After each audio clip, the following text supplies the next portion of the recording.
What is up, everyone? Welcome to the Fight Like Hell podcast. This is episode 21, and it is a Monday, the 5th of July. I almost said the 7th of July because I'm dyslexic at times. And we have Austin, my heterosexual life mate, and we have Tony. And actually, Tony, I'm going to have Austin kind of introduce you because Austin was the one that set this up.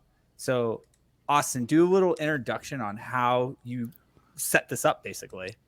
So, I originally found Tony on YouTube because he lost a whole bunch of weight.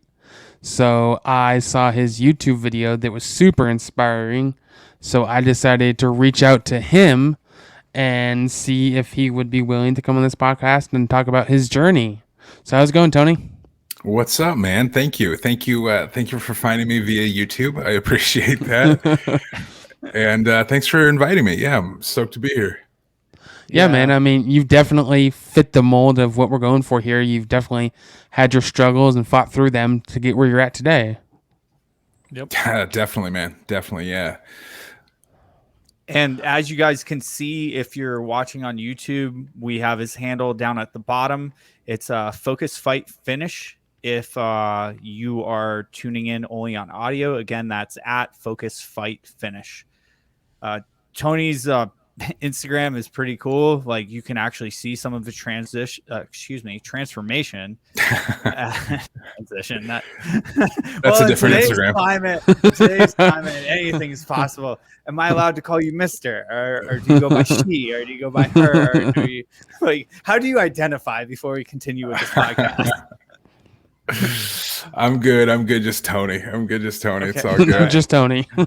Just Tony. So typically when we do these podcasts, one of the things we usually do is how everyone's weekend went. And Austin usually gives us a very boring, plain Jane weekend. So we start with him.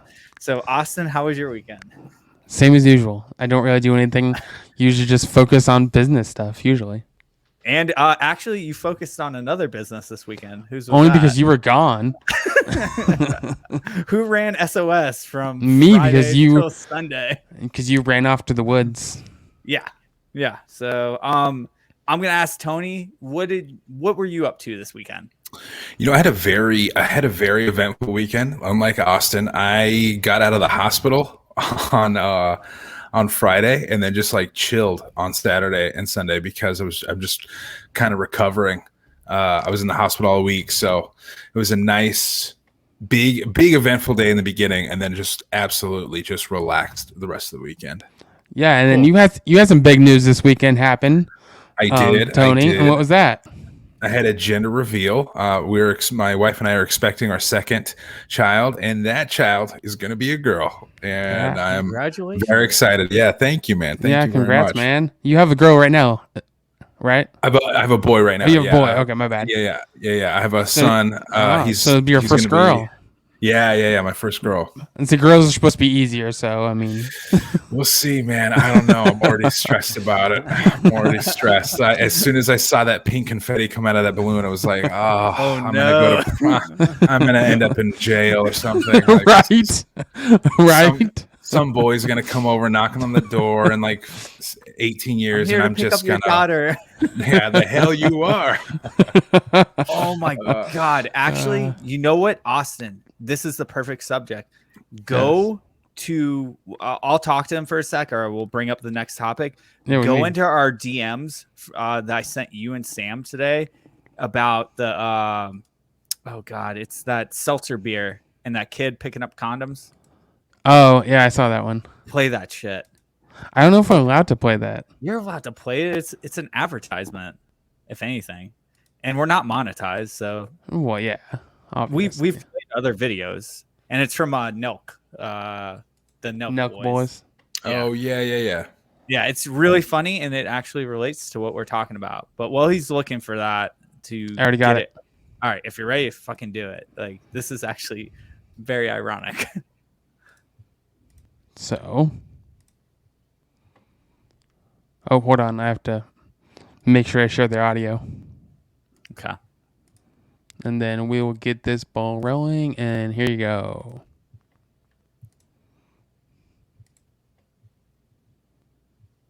Oh, might want to click that. Oh, big night ahead of you, huh?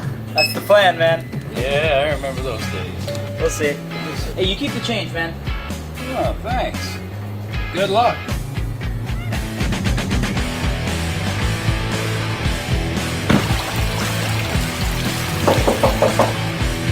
Hey. Hi, babe. What's up?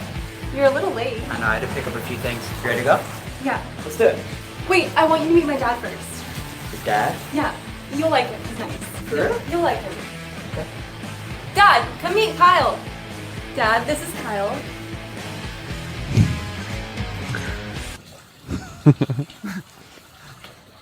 Hope you brought your protection.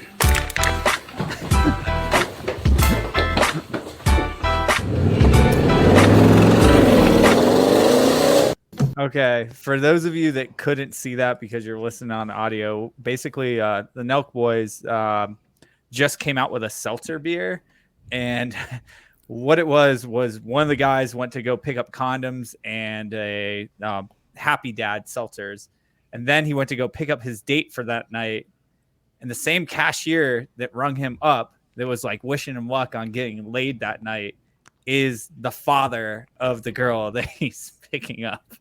That's going to be Tony in about like 18 years. I'm sorry, Tony. I mean, for sure, dude, it's so stressful thinking about that already.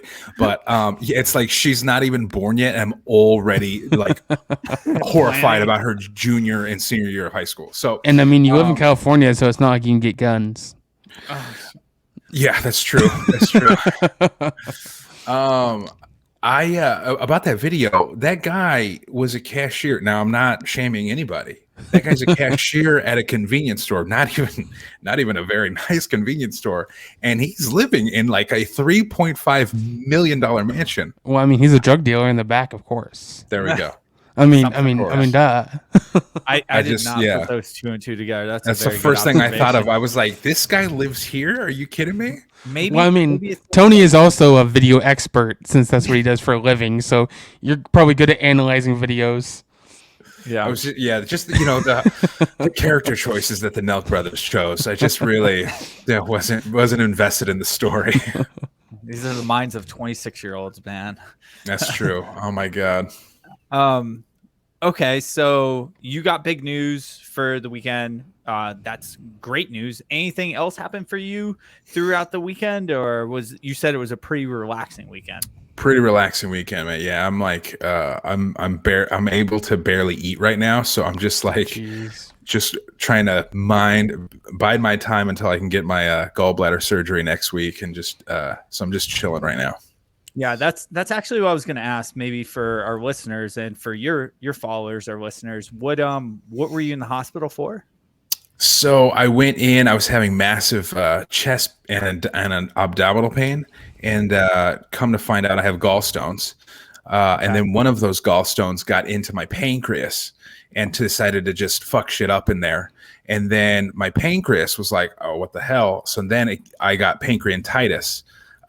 So I was in the hospital a week with pancreatitis, trying to like get that under wraps. And so that was basically all I was in the hospital for, was just trying to get me to a point where I wasn't in like intense amounts of pain. I mean, I was on all kinds of painkillers in the hospital. It was nuts. And yeah, so now I'm just like, I can't eat anything with fat. I can't even really eat that much before I get like really full. So I'm like really low calorie right now, just like basically like eating garden vegetable soup.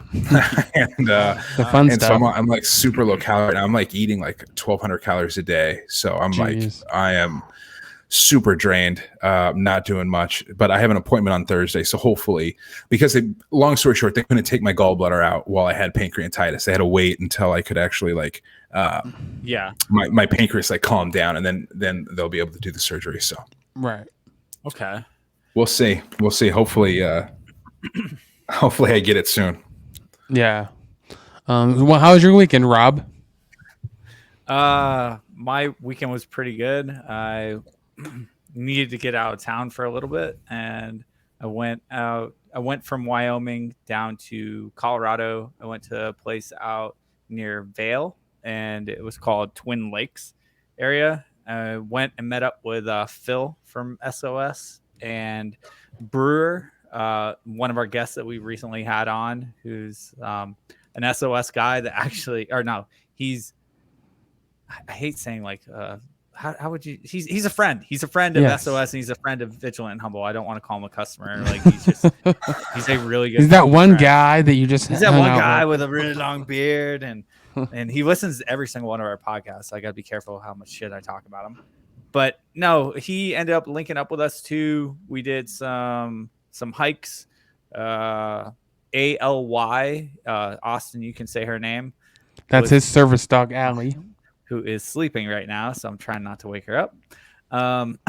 She went out there with us. We met up with a couple other people. We just did a little bit of hiking, and we attempted a 14er, and probably like close to 12,000.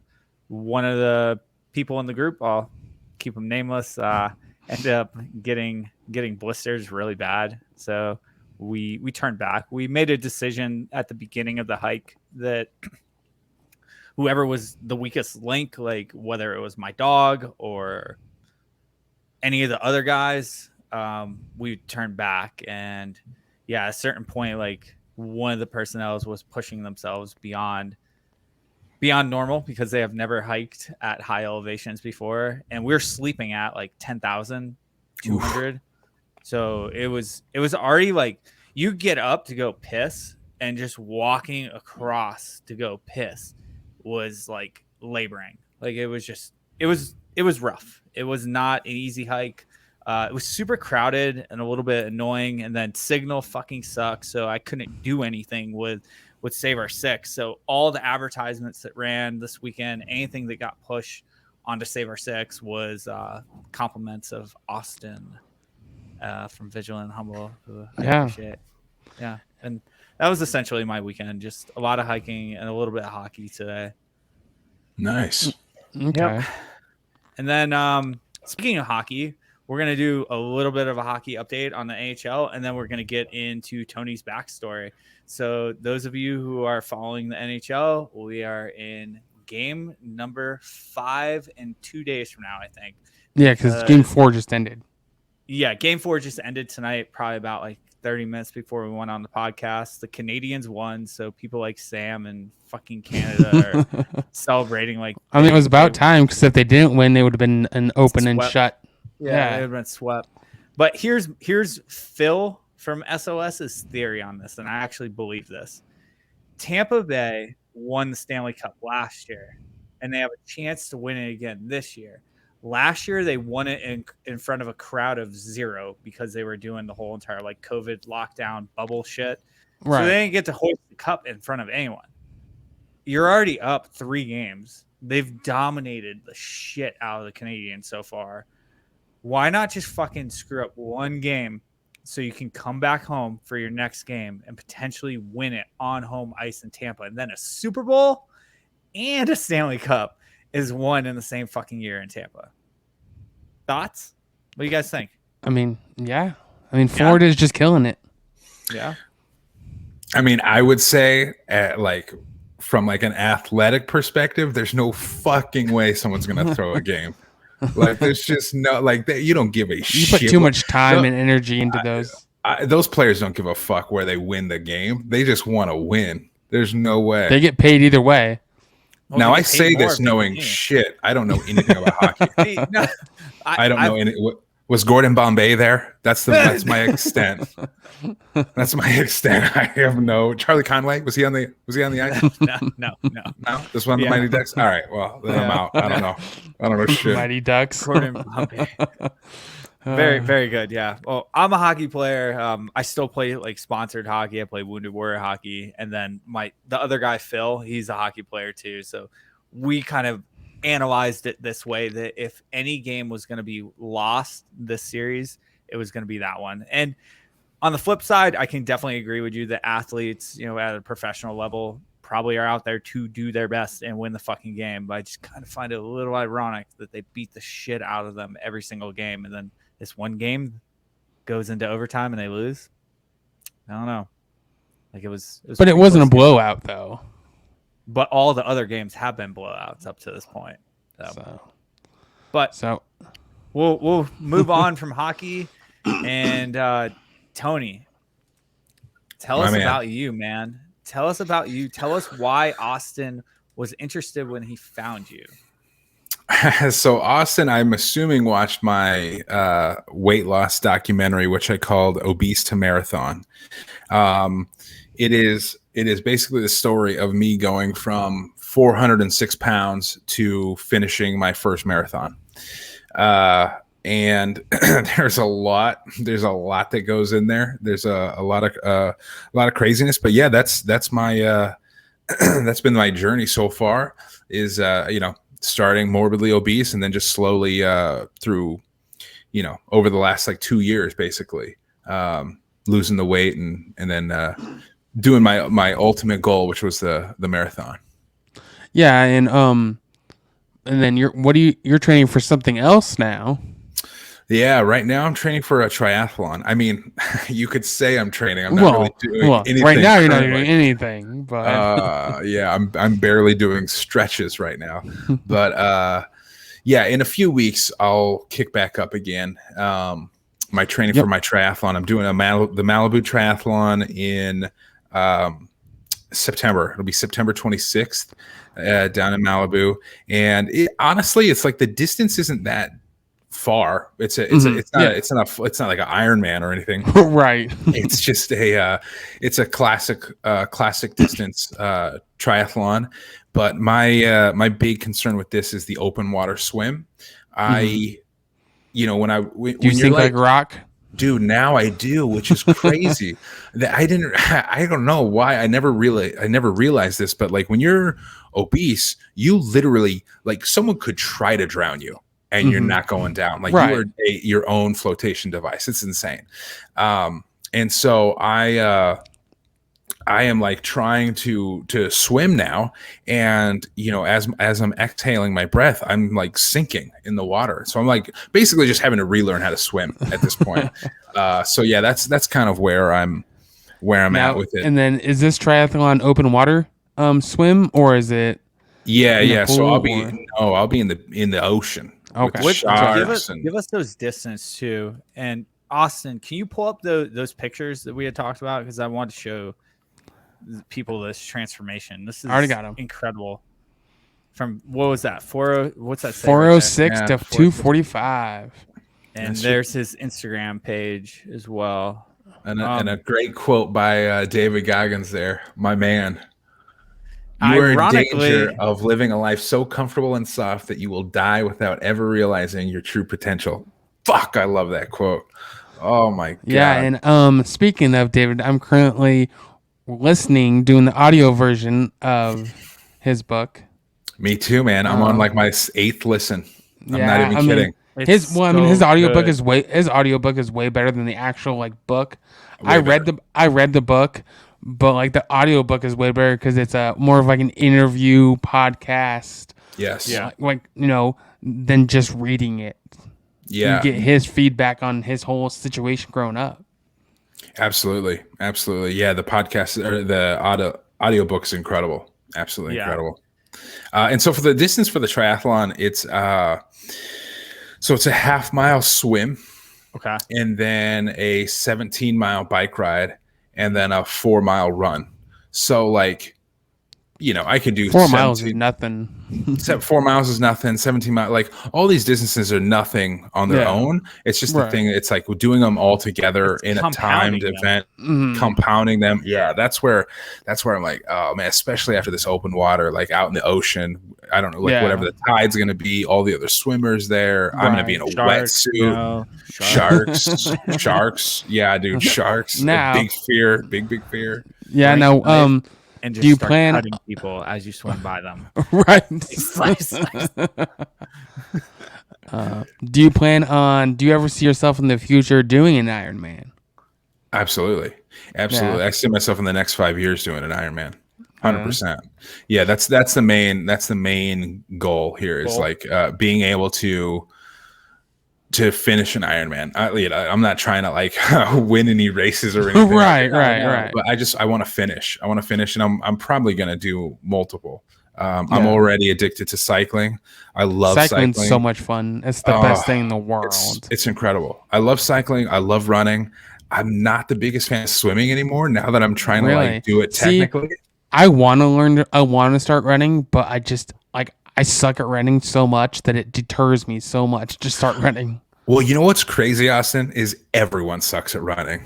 Like I know everyone sucks at running in the beginning. There's not a single person that starts off like, oh, I want to do a 5K. And then they're like, oh, wow, I'm like incredible. Dude, everybody sucks at running. Like the coolest thing about like, basically losing weight on the internet is that I can scroll back and see my progress. And so if you scroll back to like January on my Instagram, January of last year of 2020, like I couldn't run more than 0.3 miles without stopping. And then it's like at the end of that year, I ran a marathon. So it's like you absolutely get better. It's just, everyone sucks at the beginning, man. Everyone. My mile time used to be like 18 minutes. So it's like it just take us through that. Actually, that like talk about like when you were 400 pounds and like that morning that you woke up and like you wanted to do something different and like take us on a journey, man. If you don't mind, like I would. There's something I want to bring up though first, that one of your videos that I watched that I know was one of the tipping points for you. If you're okay to speak with that, when you went to the theme park. Yeah, dude. If you're okay with speaking about that, I know that was one of the huge tipping points for you. Yeah, no, for sure. I had never really talked about this publicly, and so this was the supplement company that I am an ambassador for. BPN. Oh yeah, I love their products. I've been using them forever. Bear Performance Nutrition. Nick Bear is a beast. The shit. I love him. Use code FOCUS. Help me out. No, they're just a great company. And anyway, they had me out to the headquarters to talk about it. And I watched that video. Dude, they did an incredible job. Jordan Nutter did an incredible job of putting together like that theme park story that I had never done before, and so it was really cool. But anyway, so my wife and I have the same birthday, and so we try to do something like really fun or something for our birthdays because it's both of our birthdays. And so we went to Universal Studios.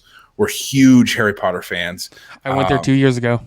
Yes, yeah. I went there 2 years. I stayed in Universal Studios. We were there for our honeymoon. Me and my wife's honeymoon. We went there. We were there for 7 nights and stayed in Universal Studios, and it was so much fun. Oh, dude, yeah, it's awesome there. I love it. I mean, I'm more of a Disney guy, but Universal is sick because of Harry Potter World. I went to Disney World too while I was there. So. You're talking about Florida. Oh, yeah, no, we flew to Florida. Oh, well, you're that's talking another about the California. Yeah, I'm talking about California. No, I went to the real. I went to like. Yeah, that's we went all out. That's the real shit right there. No, I went to the puny ass California one, but still awesome. And so we went to the Harry Potter World. It was like the big thing, right? Because it just opened. The ride through the castle had just started, and so it was a huge thing. Anyway, I was not at my heaviest, but probably like 380, something like that, between 360 and 380. I don't really know. So we're waiting in line at the castle. It's the main attraction of the ride. It's like the whole reason why people go there.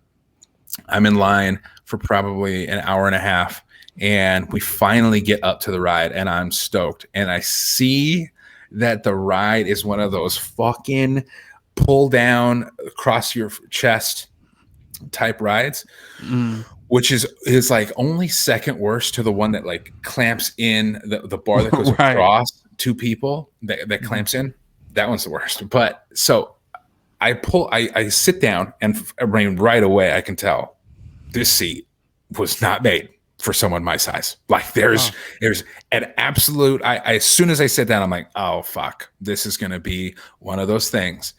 So I sit down and I'm grabbing this clamp, and I'm pulling it down, and it's not clicking in. There's just, my stomach is massive.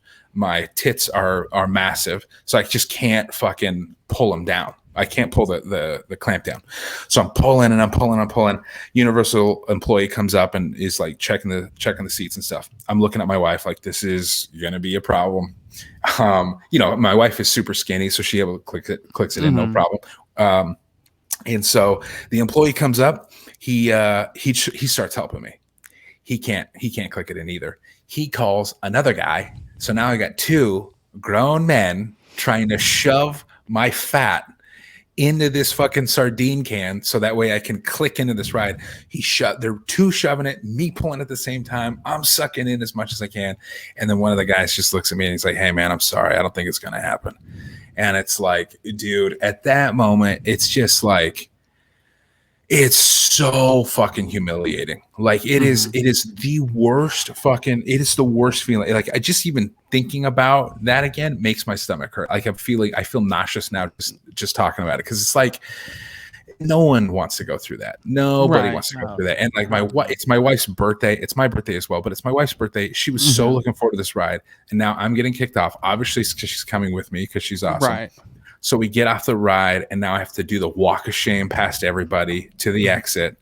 And it's like, I'm sure it's not like y'all said, hey guys, he was too fat to get on the ride, so he's got to leave. Right.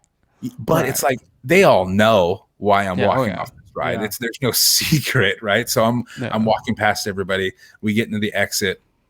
And I'm like playing it cool with the guy, and he's like, "Yeah, well, there's a sample chair over here if you want to see if maybe you could figure out a way to fit in, and if not, you could just walk down the rest of the hallway and to the exit." I'm like, "Yeah, no worries, man. I don't think I'll magically fit in the seat now, so it's all good." And he leaves, and as soon as he leaves, my wife and I are just in the hallway by ourselves. I just fucking break down. It's just a fucking meltdown. It's like. It's humiliating. It's embarrassing. It's infuriating. It's all those things at the same time. And it's like, hey, happy fucking birthday. It's just like, it just sucked, man. It just sucked. And but that wasn't like, the straw that broke the camel's back, I'd love to say. And the next day I went out and ran 2 miles. That's what I was hoping to hear. No, fuck no. Fuck no, my question. When was this so again? My question. Sorry, this was for my, oh man, it's hard to remember. I think my 31st birthday. And how long ago was that? 3 years ago. So I waited another year. Okay. And then so my question is, have you gone back since? I have not yet. I have not. I can't wait. You gotta fucking do it. That's what I was thinking. I was like, now that you've lost so much weight, you have to go back. You have to go back. It'll be a sense of redemption. You sit in that. Once you sit in that chair and be able to click it in, you're gonna have. I mean, you might even cry just because of you're able to fit in it. Me? Are you kidding me? Of course I'm gonna cry. You know what I mean, though? Like you have to do it. I cry all the fucking time, dude. I'm looking forward to that video when you make it that you can fit in that chair. Dude, I'm legitimately low key. Like even after all the weight I've lost, I literally in the back of my mind I think, what if I go back? I make this whole fucking video. You'd fit now, and I still don't fit. Like, you definitely fit now. No worries, dude. Yeah. For sure. I kind of secretly want to go by myself. Don't even tell my wife and just go. Just like make sure that it works. I just want to make sure it works. Like, okay, make sure, and then you can take her once you make sure you fit. Yeah. Exactly. I'm not even kidding. It's terrifying. Yeah, man. It sucked. That sucked. But you definitely have to go back for your birthday and redo it, basically. Absolutely, I agree. So maybe you can go to the one in Florida. Yeah, chill. And you were saying though that wasn't even the tipping point. That was the start of a tipping point. What happened after that? So it's like the issue with my weight gain and my obesity, a lot of it came from a deep hatred for who I was. I did not like who I was, hated myself. And then also a lot of just coping with that with binge eating. A lot of binge eating, a lot of drinking, a lot of just just lazy living, just, a lot of laying around on the couch, watching TV, playing video games, just not doing much. And, at least activity wise, just not doing much. And so after that, I just got even more depressed, even more hated myself, and even more binge eating. It's like, I was like, at a certain point, I had just kind of resigned myself to the idea that I was going to be obese for the rest of my life. And so it's like, fuck it. Who gives a fuck? Let's just go have a good time. I would love to say shit like, I'm here for a good time, not a long time. Stupid shit like that. It's like, it's just, it was just like every single day, the act of lying to myself of how happy I was and how chill everything was and how easygoing I was. All this bullshit that you tell yourself to make it okay. But at the end of the day, when you're alone and you're looking at yourself in the bathroom mirror and you take your shirt off, you're like, yeah, I'm fucking disgusting.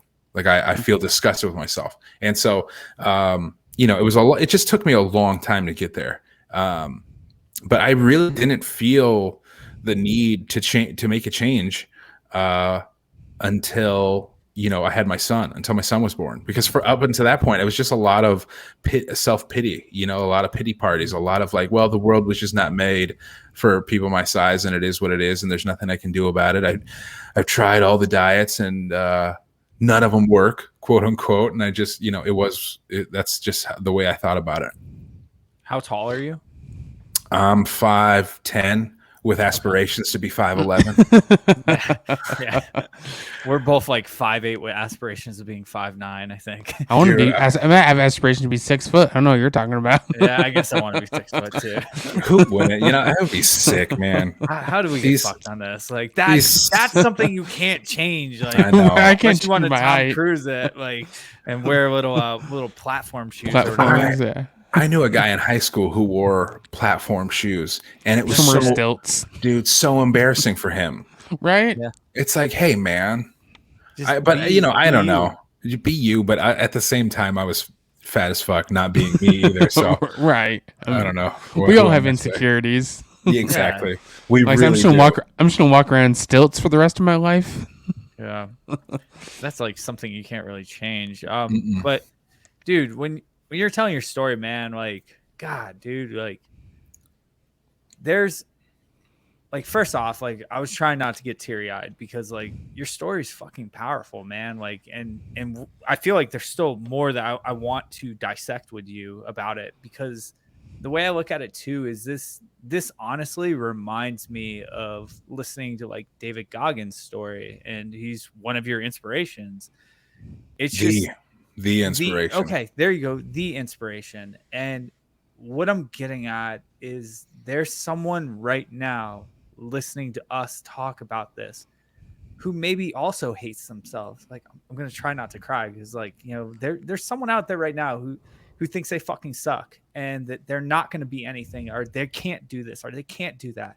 And one of the reasons why we wanted you on the fucking podcast, man, is because your story is fucking incredible. You did something that, like, no one believed you probably could do, not even yourself. And you did that. And it's fucking beautiful, man. Like, I am honored to be in your fucking presence right now, dude. Like, yeah, I mean, and fucking goosebumps. Well, I mean, what 90% of this country is either overweight or obese, and most people are, like you said, you've tried every diet and no diet works, and most people just lie to themselves and be like, oh, well, I've tried everything, nothing works, I'm just gonna keep going with my life until you get to a point where you don't want it anymore, and you either make a change or you don't. You fight like hell, dude. Yeah, Literally, I mean, the fucking podcast name. Yeah, and then something else I want to talk about is, which was a huge, because you originally lost the weight to do a Spartan race, correct? That was one of your life goals.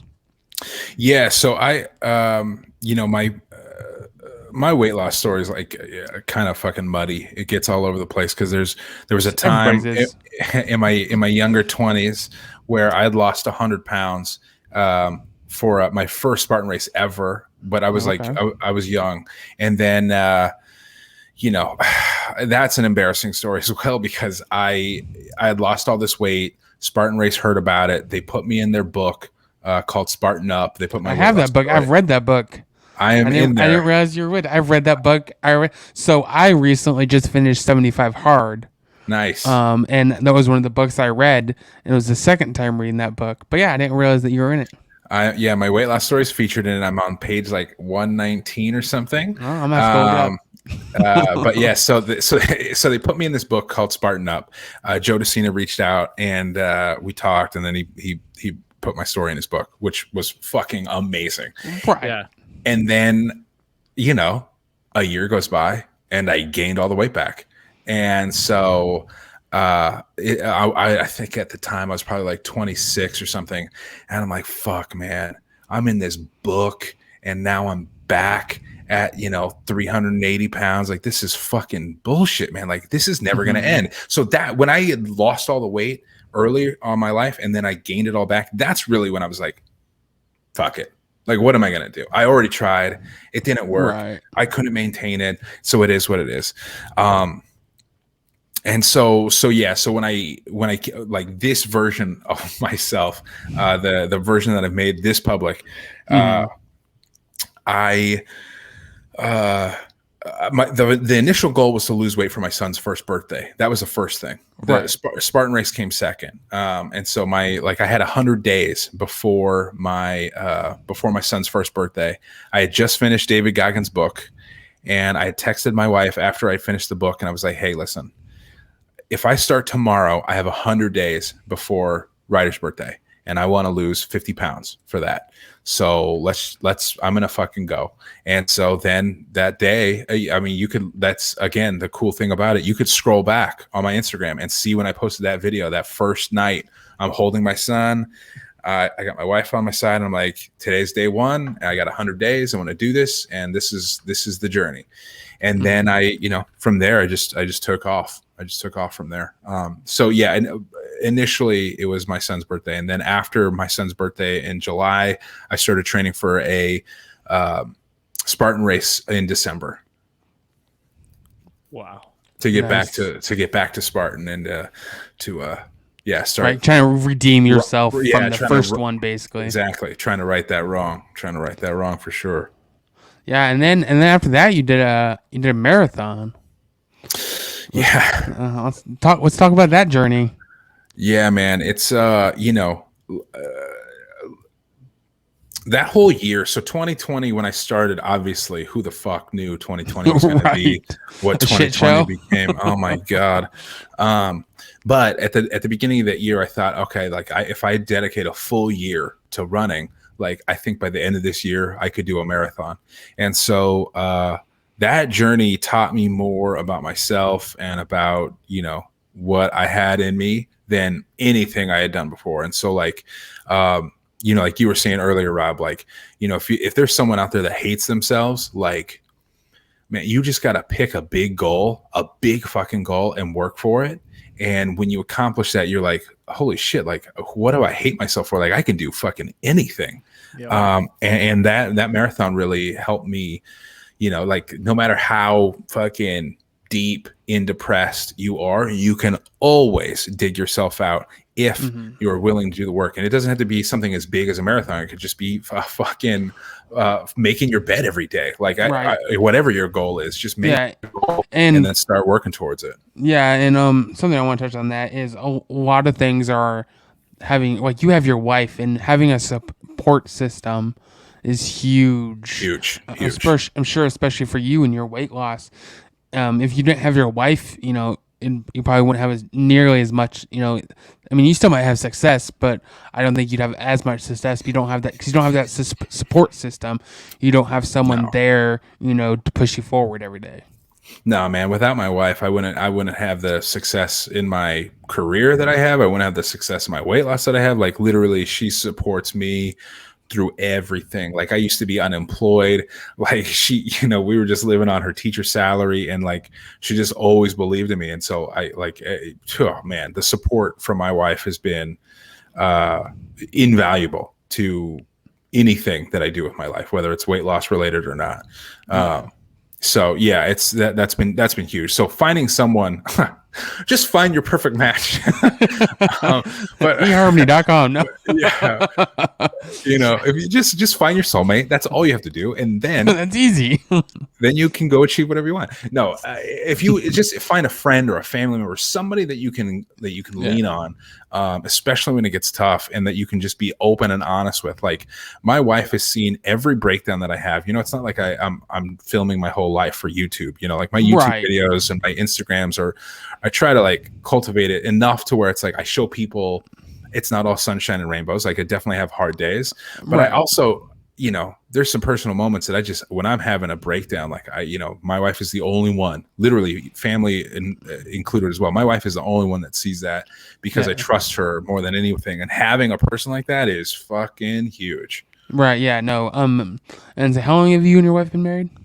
We've been married for it'll be 8 years this September. Okay. And we've been together for fucking like 15 years. Okay. So, yeah, I would say I've been with my wife for going on 9 years now. So, and then Rob's over there just congrats, not man. To cry Congrats. again. Rob's over there half single.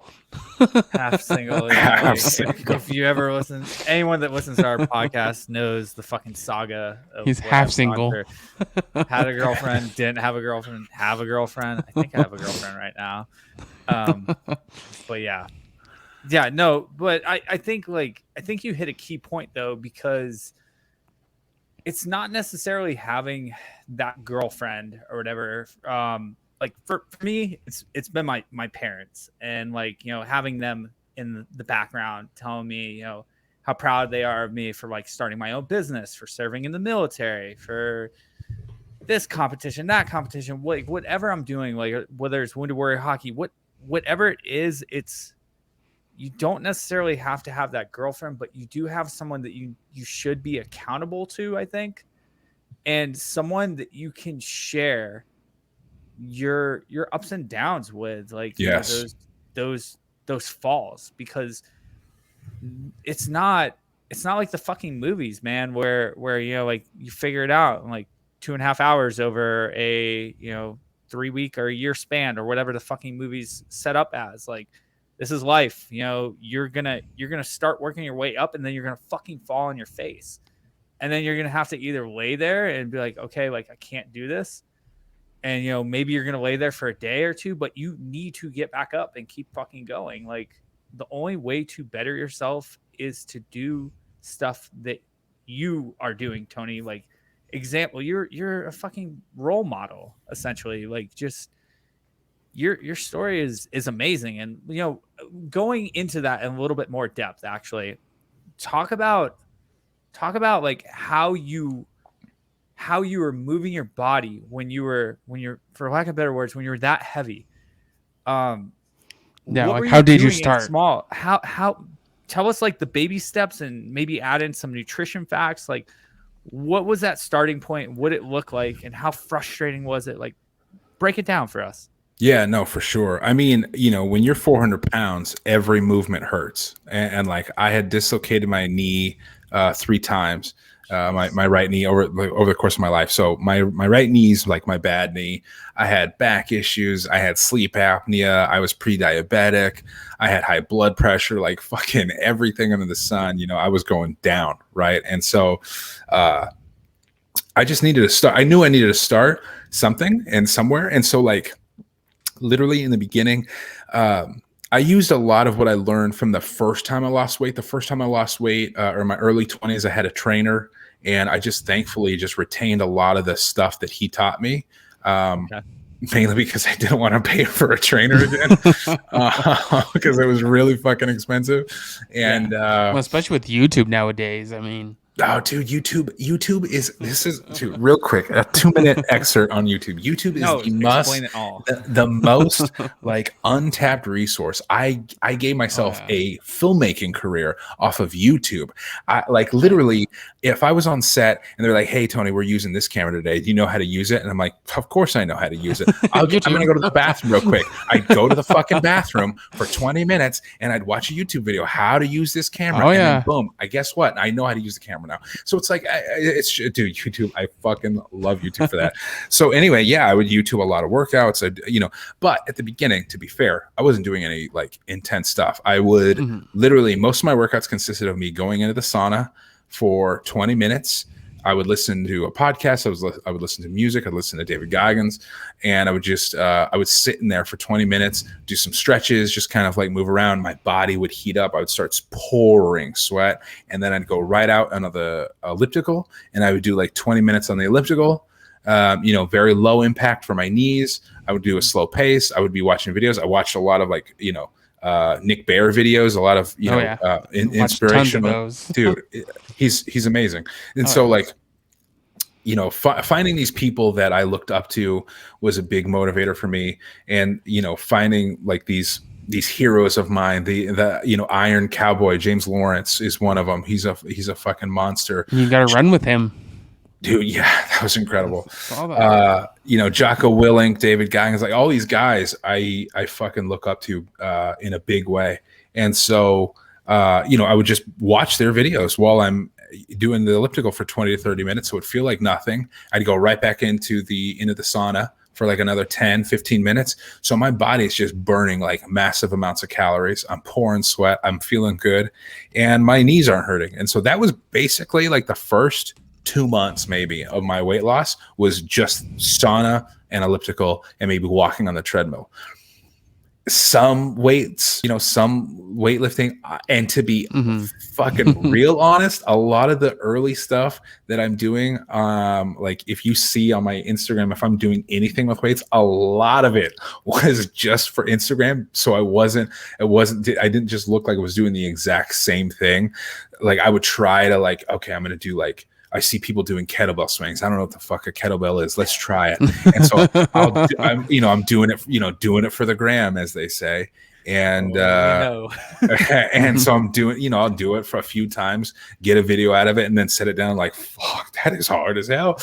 But it was like introducing me, kind of like at the beginning. I was posting my journey every single day on Instagram to hold myself accountable, and forcing myself to post every day required me to kind of step out of my comfort zone, because it's like, am I going to post I'm on the elliptical every single day?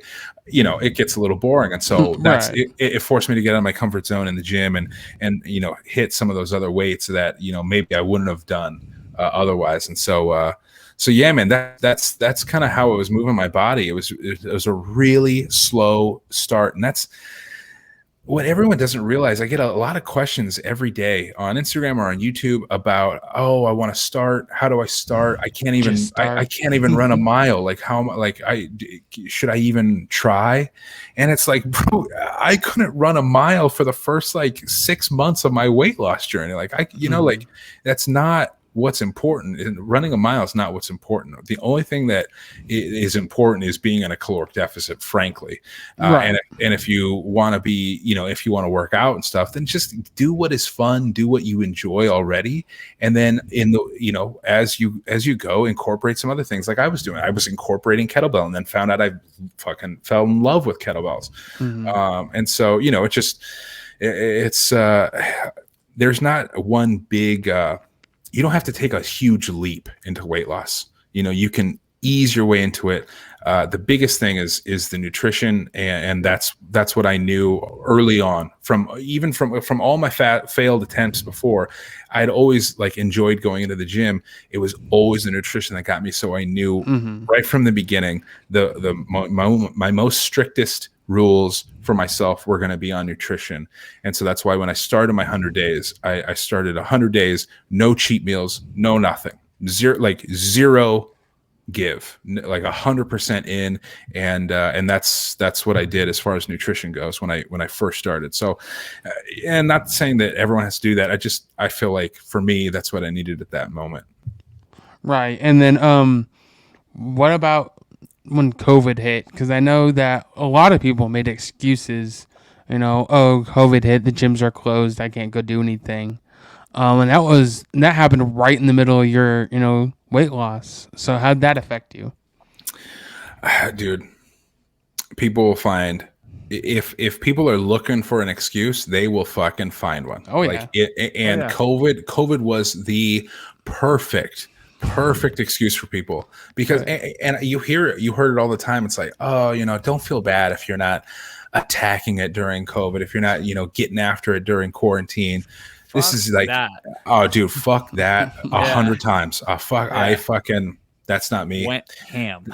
That's not me. That is not what I do. That's not what I think. That's not. I don't appreciate that. I don't follow anybody that thinks that way. I'm never. Right, I don't. right. I'm not inspired by anyone that feels that way. So yeah. why the fuck would I want to incorporate that in my life if I'm not motivated by that? That is not what I'm going to do. And so that is not what I did in COVID. Right. As soon as COVID hit, I immediately started hitting Facebook Marketplace for gym equipment. I was, reaching out to companies, being like, hey, I'll make you videos, I'll take pictures, because it's like, that's what I do. So it's like, if I can use my skill to get some equipment, I need something. But at the beginning, you could scroll back. I was fucking squatting with pallets of water and Gatorade. Because it's like, this is all I have. So this is what I'm going to do. I'm going to pick up this pallet of Gatorade 50 times. I'm going to squat it. I'm going to do a goblet squat with this fucking pallet of water. And it is what it is. Like, but also thankfully a lot of my training centered around running. So I was outside running anyway and doing this stuff because it was during marathon prep. But, during COVID, it's like my 5K, my 10K, my half marathon, and then finally my marathon, all of them were canceled.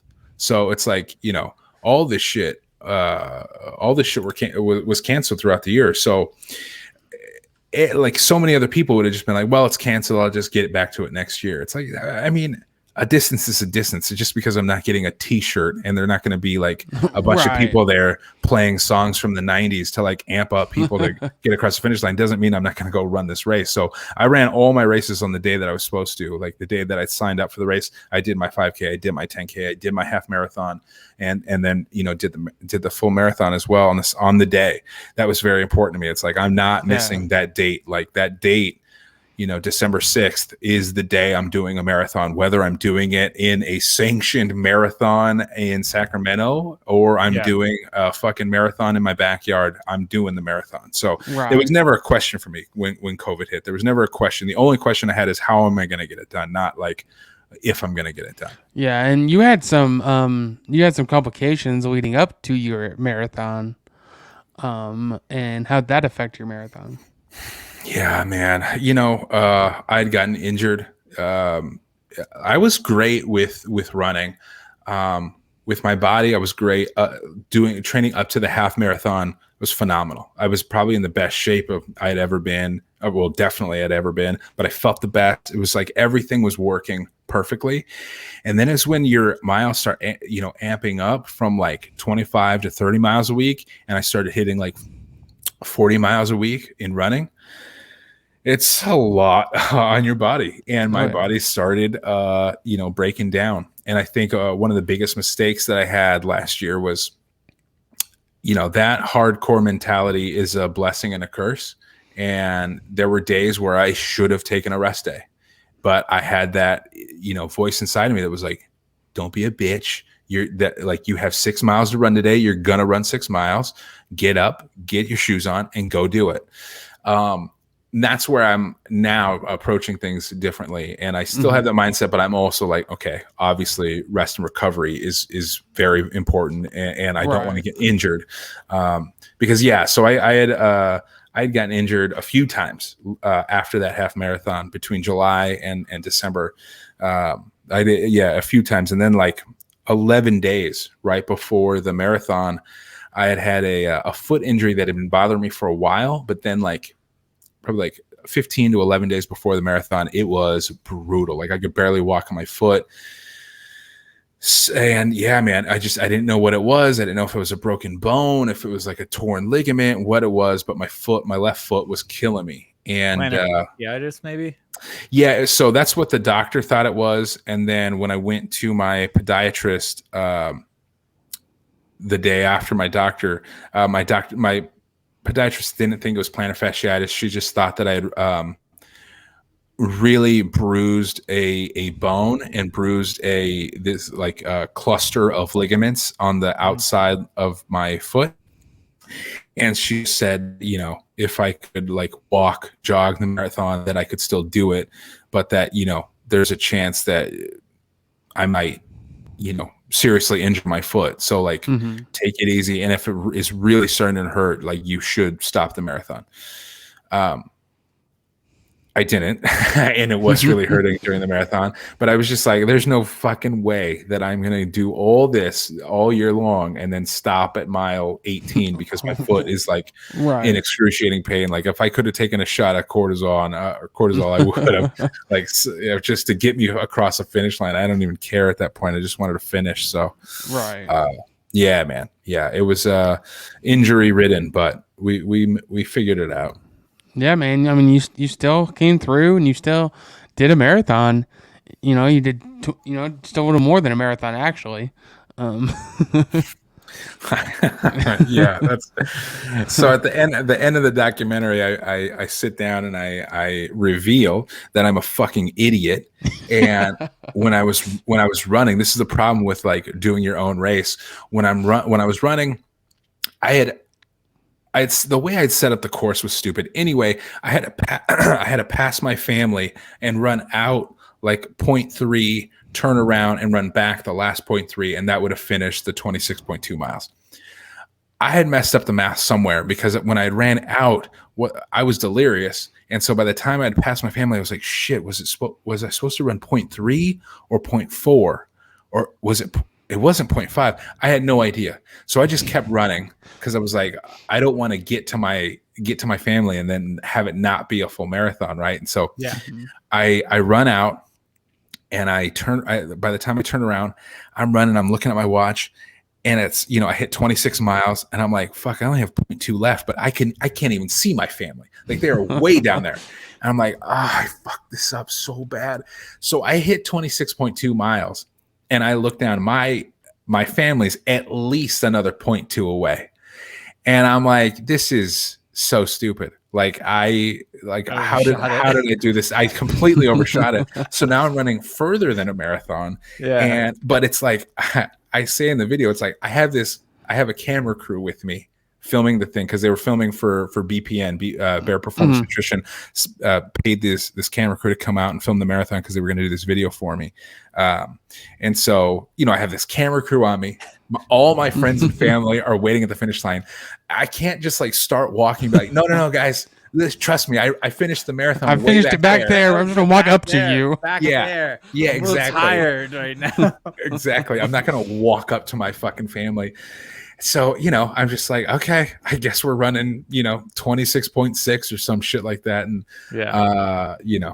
ran it out. But yeah, it was so stupid. But yeah, I fucked it up.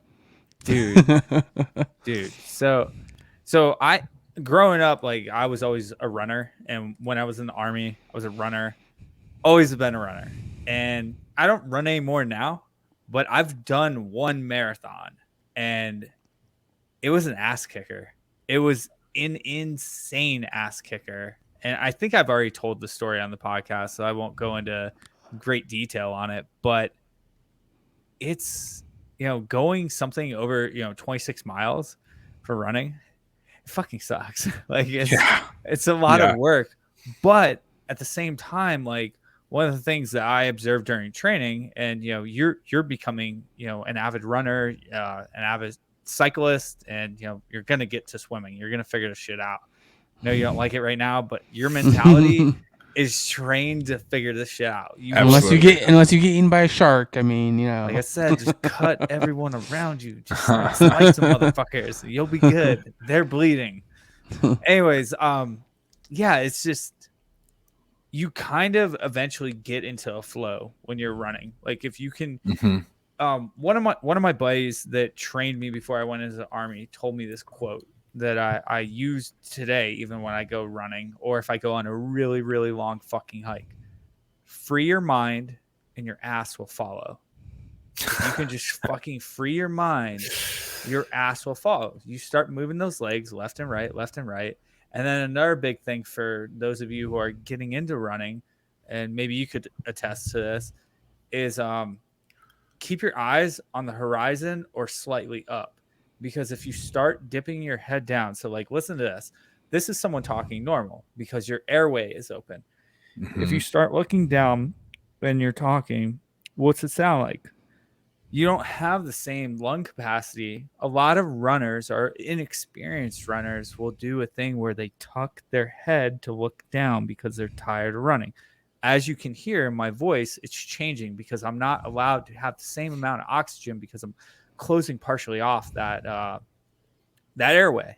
So it's all about technique and like actually getting a flow and getting that runner's high. So I don't know. What's your thoughts on that? 100%. I did a lot of studying about like nasal breathing. But before, and that was huge for me. I mean, it didn't do shit by mile 18. It was like, right. All that shit goes out the window. All that shit. Your body's like starting to lock up. You're like, fuck. You're like, I just got to make it to the end. I don't care how I get there. Yeah. Mile 22, your body's like, yeah, you're really cute with that nasal breathing shit, huh? Right. Yeah. I got you, son. You're like, how'd that help you out? All those hours. How'd that help you? Oh my God, man. I was so fucking delirious at the end of that. Watching back some of that footage, I'm like, I don't even remember saying that shit. Like at one point I look at the camera and I say, they don't know about me, son, which is a David Goggins quote. I'm like, it's such a weird time to say that quote, but I'm like, it's in your subconscious. I was feeling, dude, I was repeating all this shit in my head. Anyway, yeah. So running is definitely all about technique.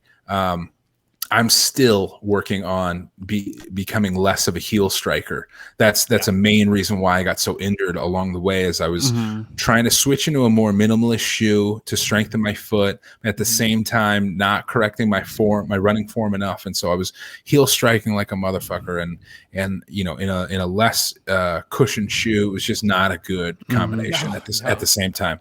Yeah. I should have. What shoes you running in right now? It's the same shoes that I ran the marathon in, my Hoka shoes. They're the are they the Rincons?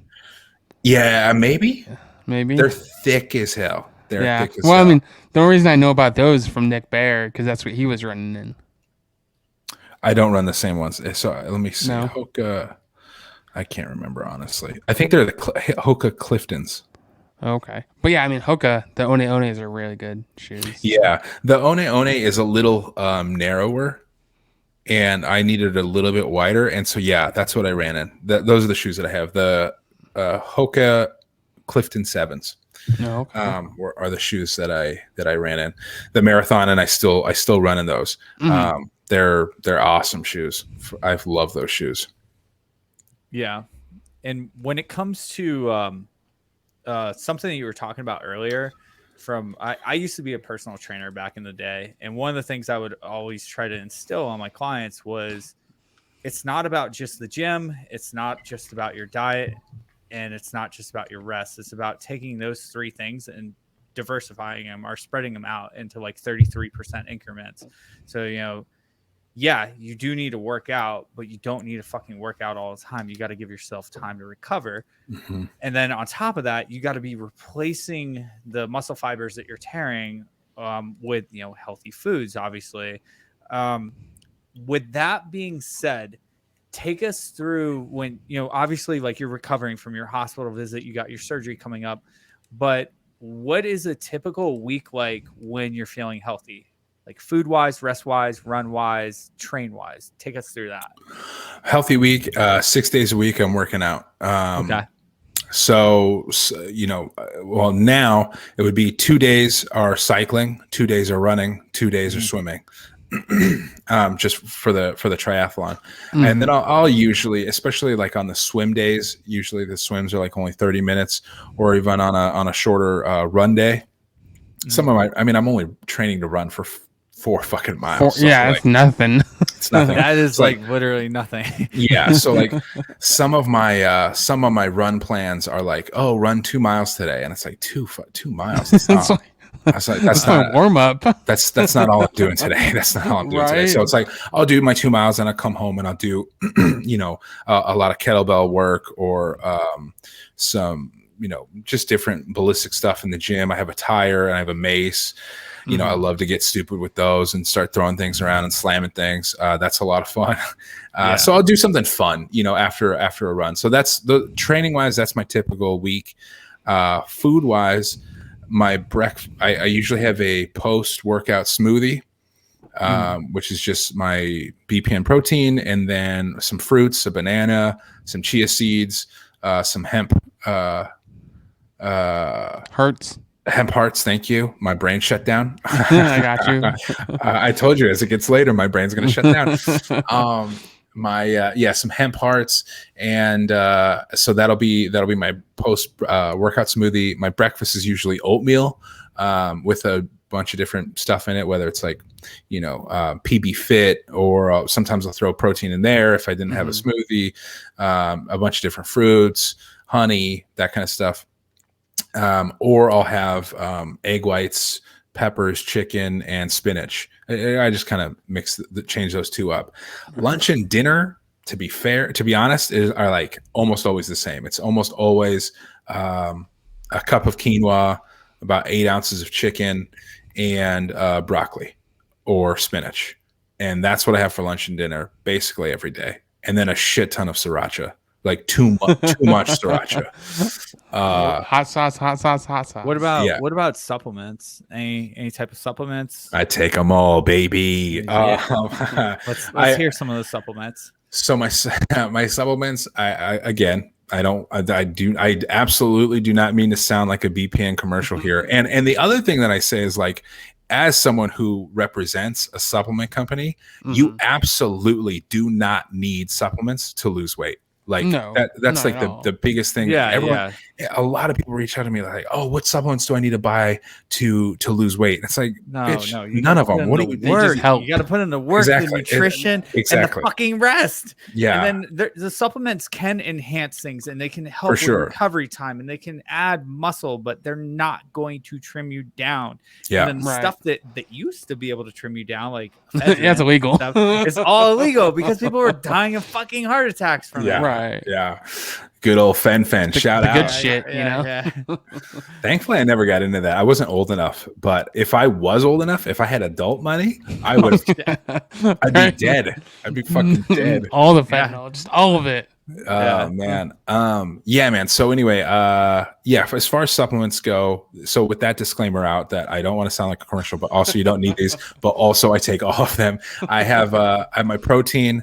I have something that I take every single day are their greens and reds. Yep, I have both of them. I fucking love those. So I have a question. What's your favorite protein? Oh, the Nutter Bar Blast. Me too. That thing is so good. I have 2 tubs of it in the kitchen.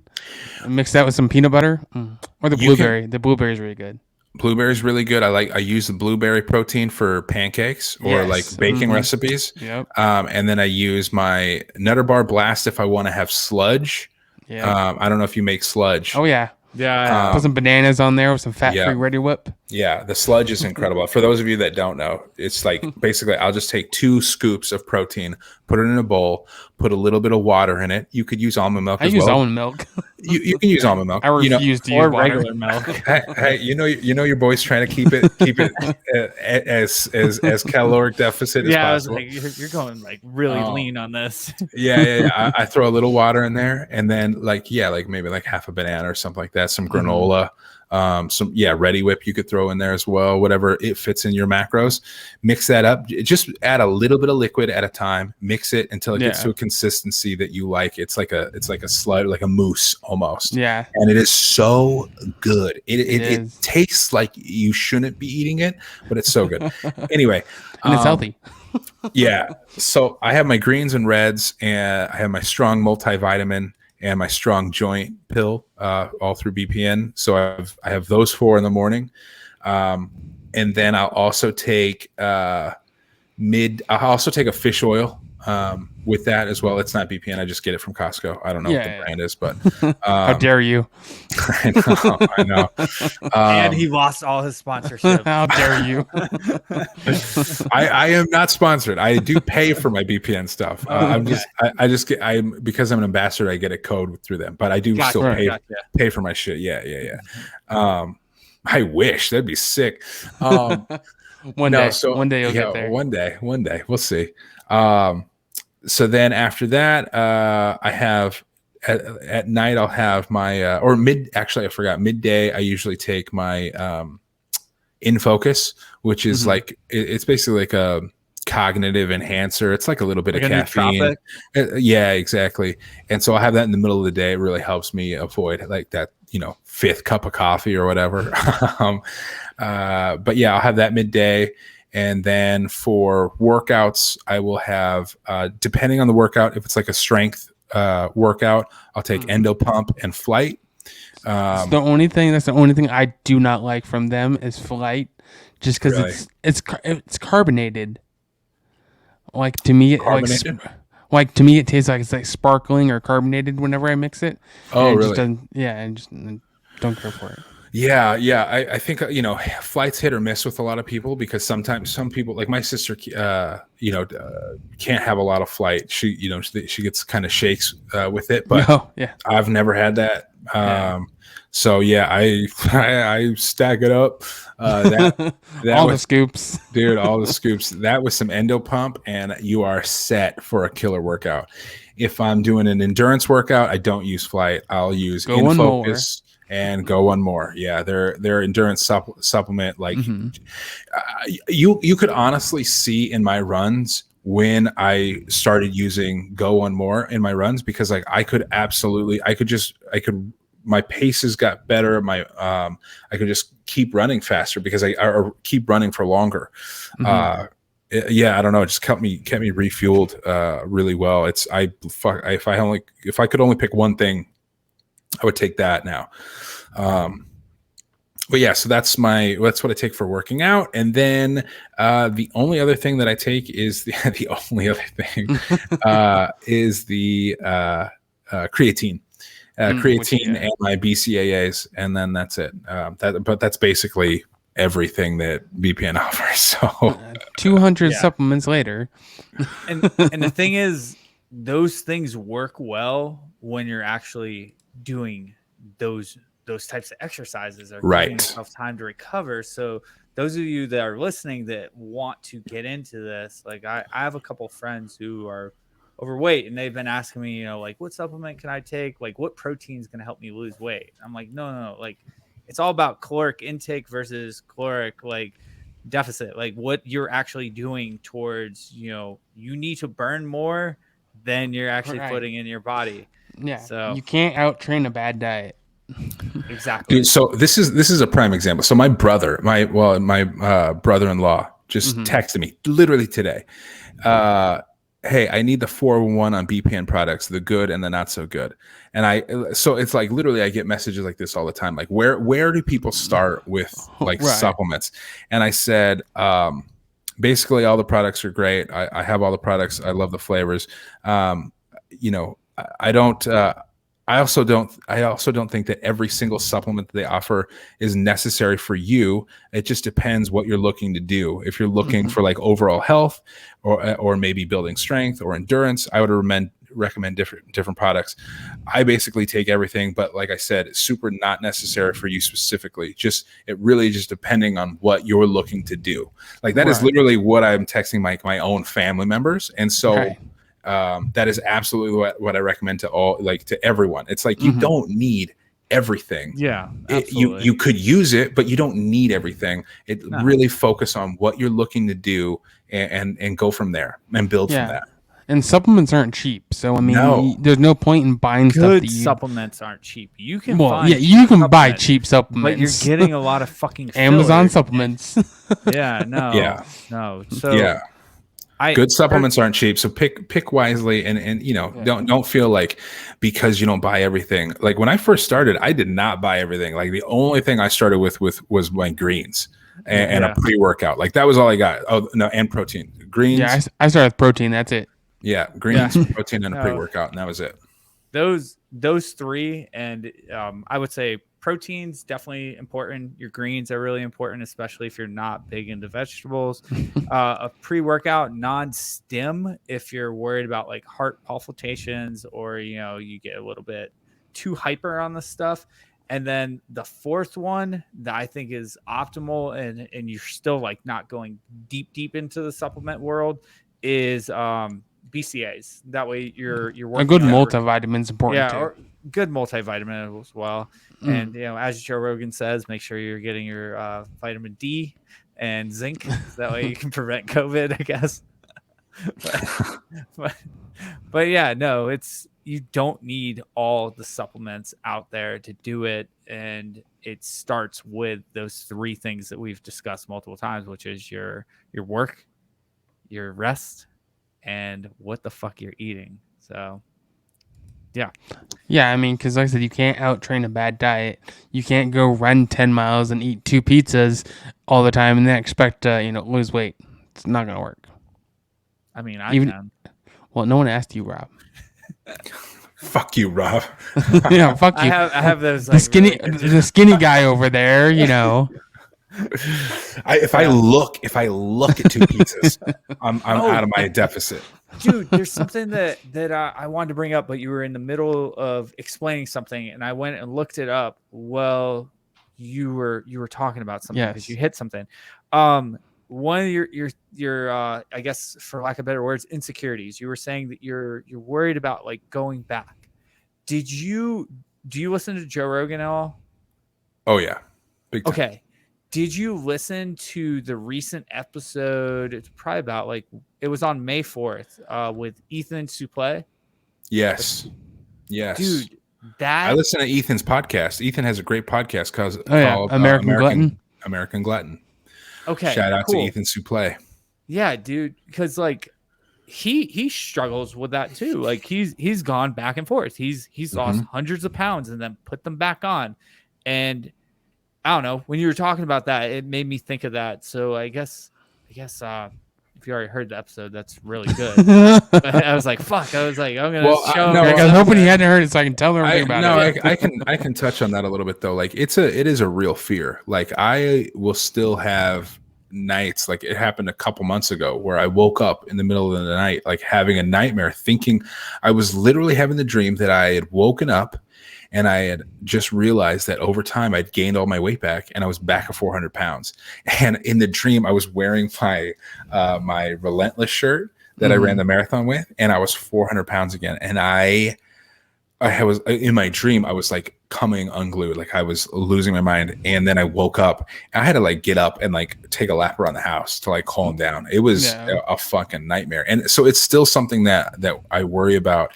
And, I'm friends with, John Glad, who is Obese to Beast. Obese to Beast, yeah. He was one of the very first people who did just a big transformation on YouTube. Dude, he was like, he really was like a pioneer in in that field. And so him and I have gotten close. And so I'll talk to him, and it's like he doesn't even worry about it anymore. And like he's also been how many years has he been working on this? It's like fucking like 8 years or something like that.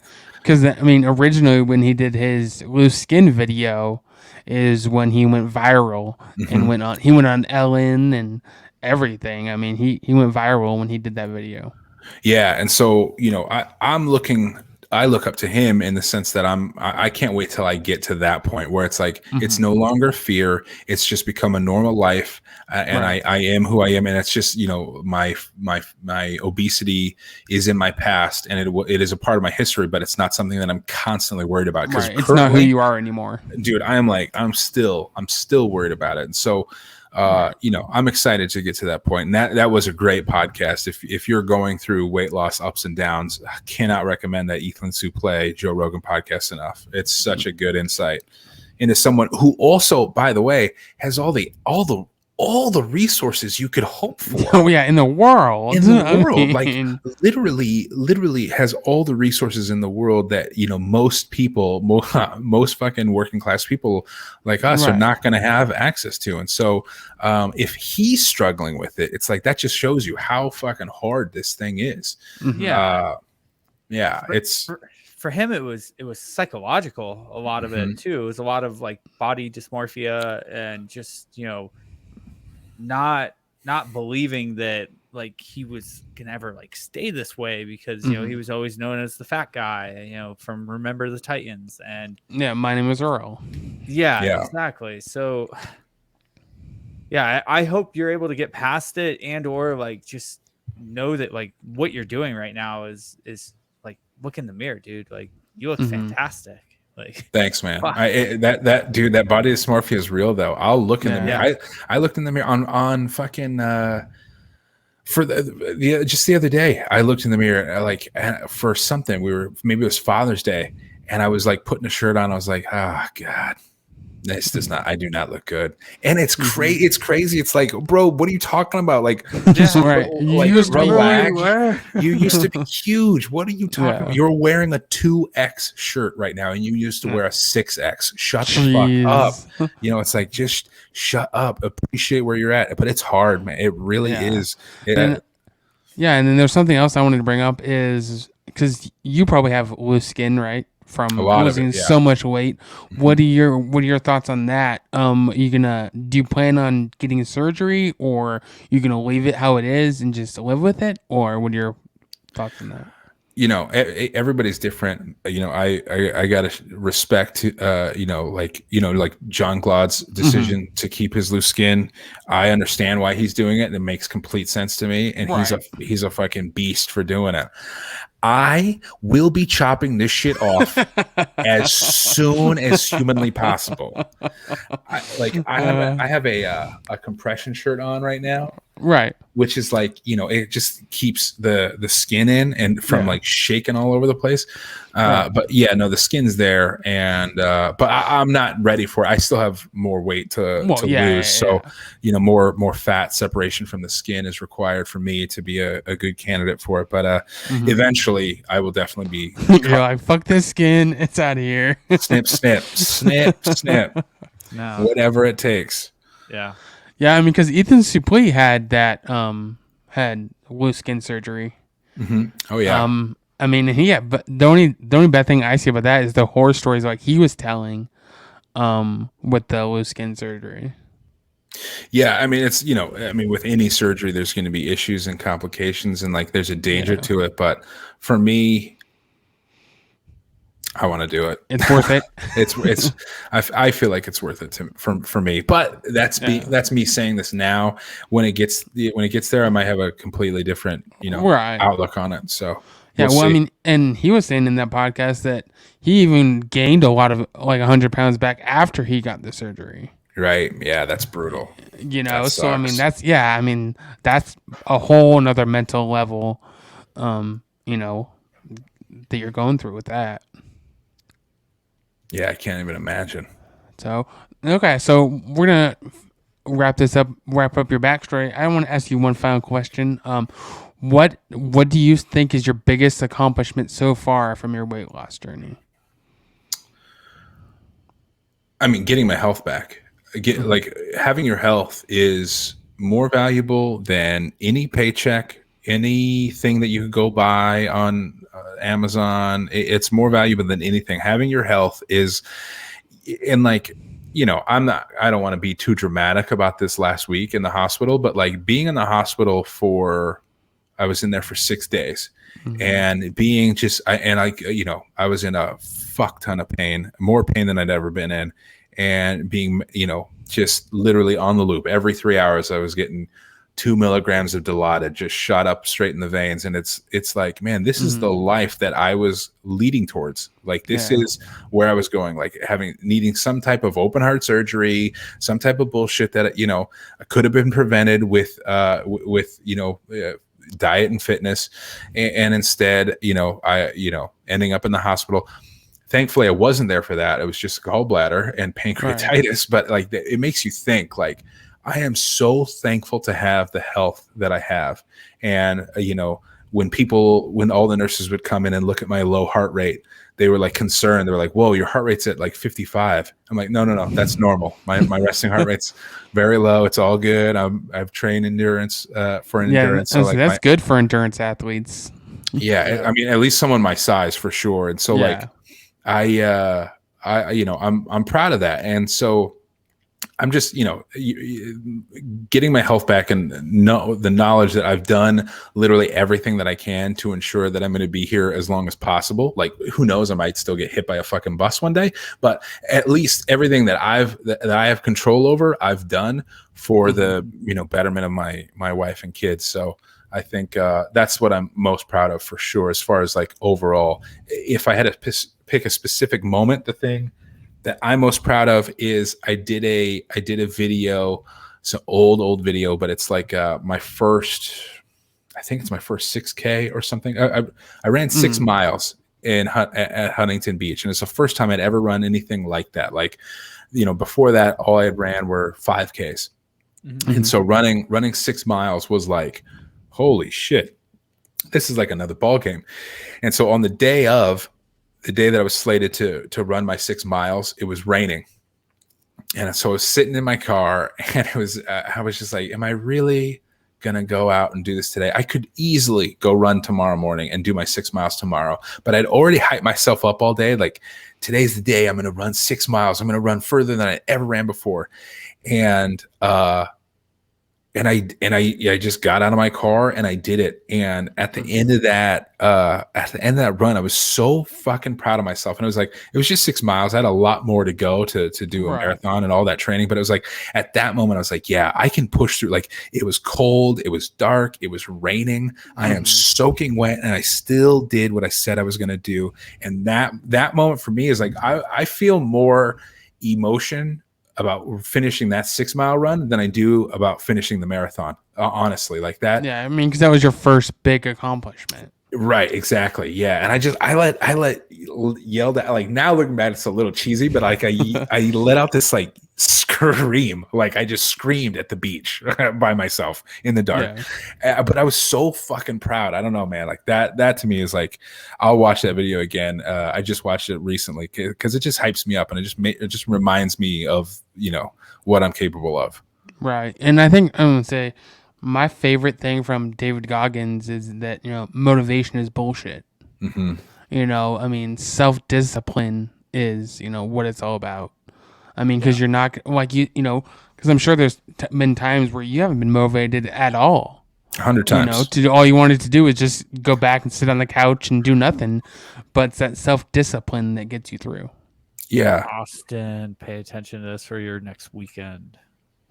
What's my next weekend? Do shit. Don't just watch movies, fucker. Oh. Hey, I only watched 3 Back to the Futures today. Okay, You did nothing. Hey, nothing this weekend. Be inspired by Tony. Be inspired by Tony.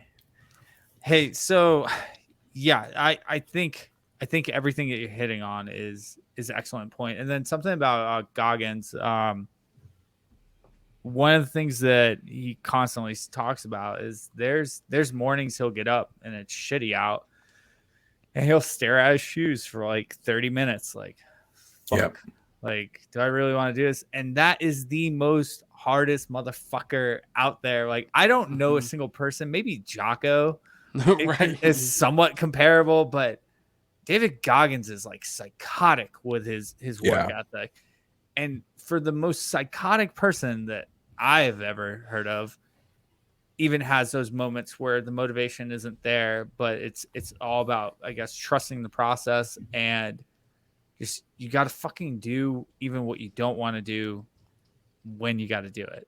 And that's a perfect example of your 6 mile run. Like, the weather was shitty, but you needed to fucking go do it.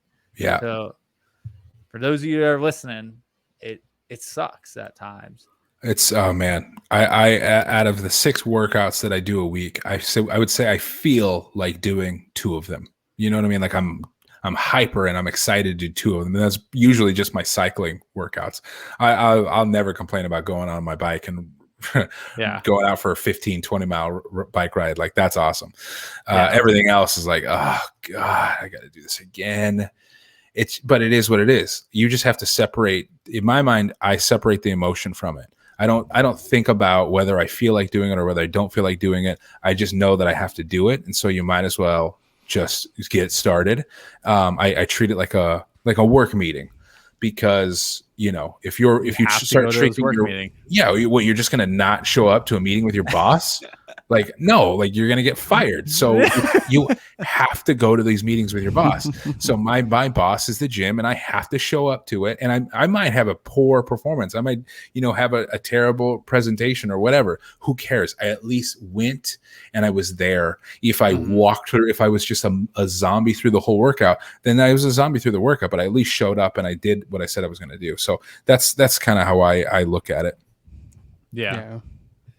Well, and then like even speaking of like David Goggins again, listening to his book, there was said when he was doing the audiobook, there was times where he's like, oh yeah, I'll just, go for a run after, we're done here.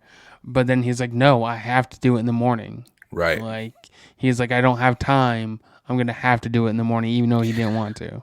Dude, so my friend, quick insight into this book recording. My friend is an audio engineer, and he's the engineer that recorded David Goggins' book here in LA. And so I was like, bro, first of all, I'm not going to try to I'm not trying to get too fanboy here, but like, right. What did he smell like? No, I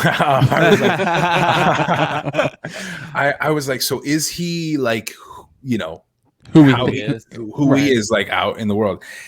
And my friend was like, Tony, he is the most intense fucking human being I've ever been around. He's like, everything has to be fucking on it. Like, motherfucker. Dude, he was on top of everything. He was asking me about my job. And I'm like, he made me question, am I doing everything I should be doing right now? He was so fucking intense, but so nice and so kind and like just super generous the whole week that they were down here recording. And he was like, he would come in sweaty from a workout and just having a record, and he's like, it is what it is. I got a sweaty ass t-shirt on, but I'm gonna do this audible fucking podcast. It's crazy, man. He's another level, and like I don't think everything he says is like gospel. Good advice and gospel. Like I'm not right. I don't think you should go run with broken legs, but no. Come on. Duct taping the legs together. Duct tape your fucking legs. Stop complaining. And fucking go. I don't think you should put zip ties around your wrists and your feet and go get in the bay of water to try to defeat yourself from the fear of water. I don't think that's a good idea for most people. Exactly. So, but what I've always said is I take away the principle of what he's talking about and not the detail of what he's talking about. So, right. you have to. So that's kind of how you have to separate it, because I'm not trying to be the next David Goggins. I'm just trying to be. On. No, fuck that. I'm just trying to be the best version of myself. That's it. That's it. I mean, another person, you know who Cam Hanes is? Oh, I love Cam Hanes. Okay, yeah, he's another beast who just I don't get people daily. Yeah, I don't get people who go out and run ultra marathons for fun. Oh man, like what is wrong with you? We'll see. Maybe one day. I can't imagine that I'd want to do an ultra marathon because that's just too much. So far, man. I think once I get done with Ironman, I'm gonna want to start doing more strength stuff. Mm-hmm. But like an ultra marathon, fuck man, it's so brutal on your body. Like you look at pictures like post race feet pictures of racers, and their feet are torn up, fucked. It's brutal. Well, Cam Hanes did the Moab 240. Yeah. Where he ran 240 miles in like 48 hours. I'm all good. I'm good on that. It's like, no. Like, why would you put yourself through that torture? Hard pass. Right? Yeah. Okay. So, we're going to go on to the next thing, which is a promo for our companies. So if you want to use the promo code FLH, you can save 20% off on checkout. And then Rob has some news for some new merch coming out. Yeah, we just did a summer release for our red, white, and blue Save Our Six shirt. And then the really cool news is, as you guys can see Austin's hat, the Vigilant and Humble, we're actually doing a very similar design one for Save Our Six. One of the biggest things that people have been asking for is hats, and we're going to do them in all three camo colors. We're going to do black, we're going to do green, and then we're going to do multicam. Mm-hmm. But other than that, like just our YouTube channel. Check out our YouTube channel. We only started like I think 4 weeks ago. Something like that. Please go out there, find us Fight Like Hell podcast, and let's give a plug too for Tony's YouTube page. Yeah, it's the same thing as his Instagram. It's Focus Fight Finish. Okay. My man. Perfect. Thank you. New videos will be coming out soon, I promise. Eventually. We'll hook you up with this one. This one can go on there too. If you want it, you got it. Appreciate it. There you go. You get some content because we stole an hour and a half of your life so far. And then we're and he hasn't fallen asleep yet, so he hasn't fallen asleep. So maybe we can sneak in some MMA. Oh my god! Yeah. English. My dad genes are kicking in. Yeah, but yeah, no, I'm down for MMA talk for sure. Okay, yeah. So this weekend we got a big fight coming up. It's the third verses of this fight between Conor McGregor and Dustin Poirier, right? Poirier, yeah. Poirier, yeah. So he's fighting, yeah. So what are your thoughts on that, Tony? Oh my God, Conor McGregor. Okay, for all the fanboy that I just did about David Goggins. I mean, just freaking amplify it by 5 for Conor McGregor. Like, Conor McGregor, bro, I ride or die for that dude, okay? There's not a single thing he's ever done wrong. That bus had it coming. It deserved that. What about the old guy that he hit? He had it coming, all right? How did he have it coming? Because he talked shit about his whiskey? You're damn right.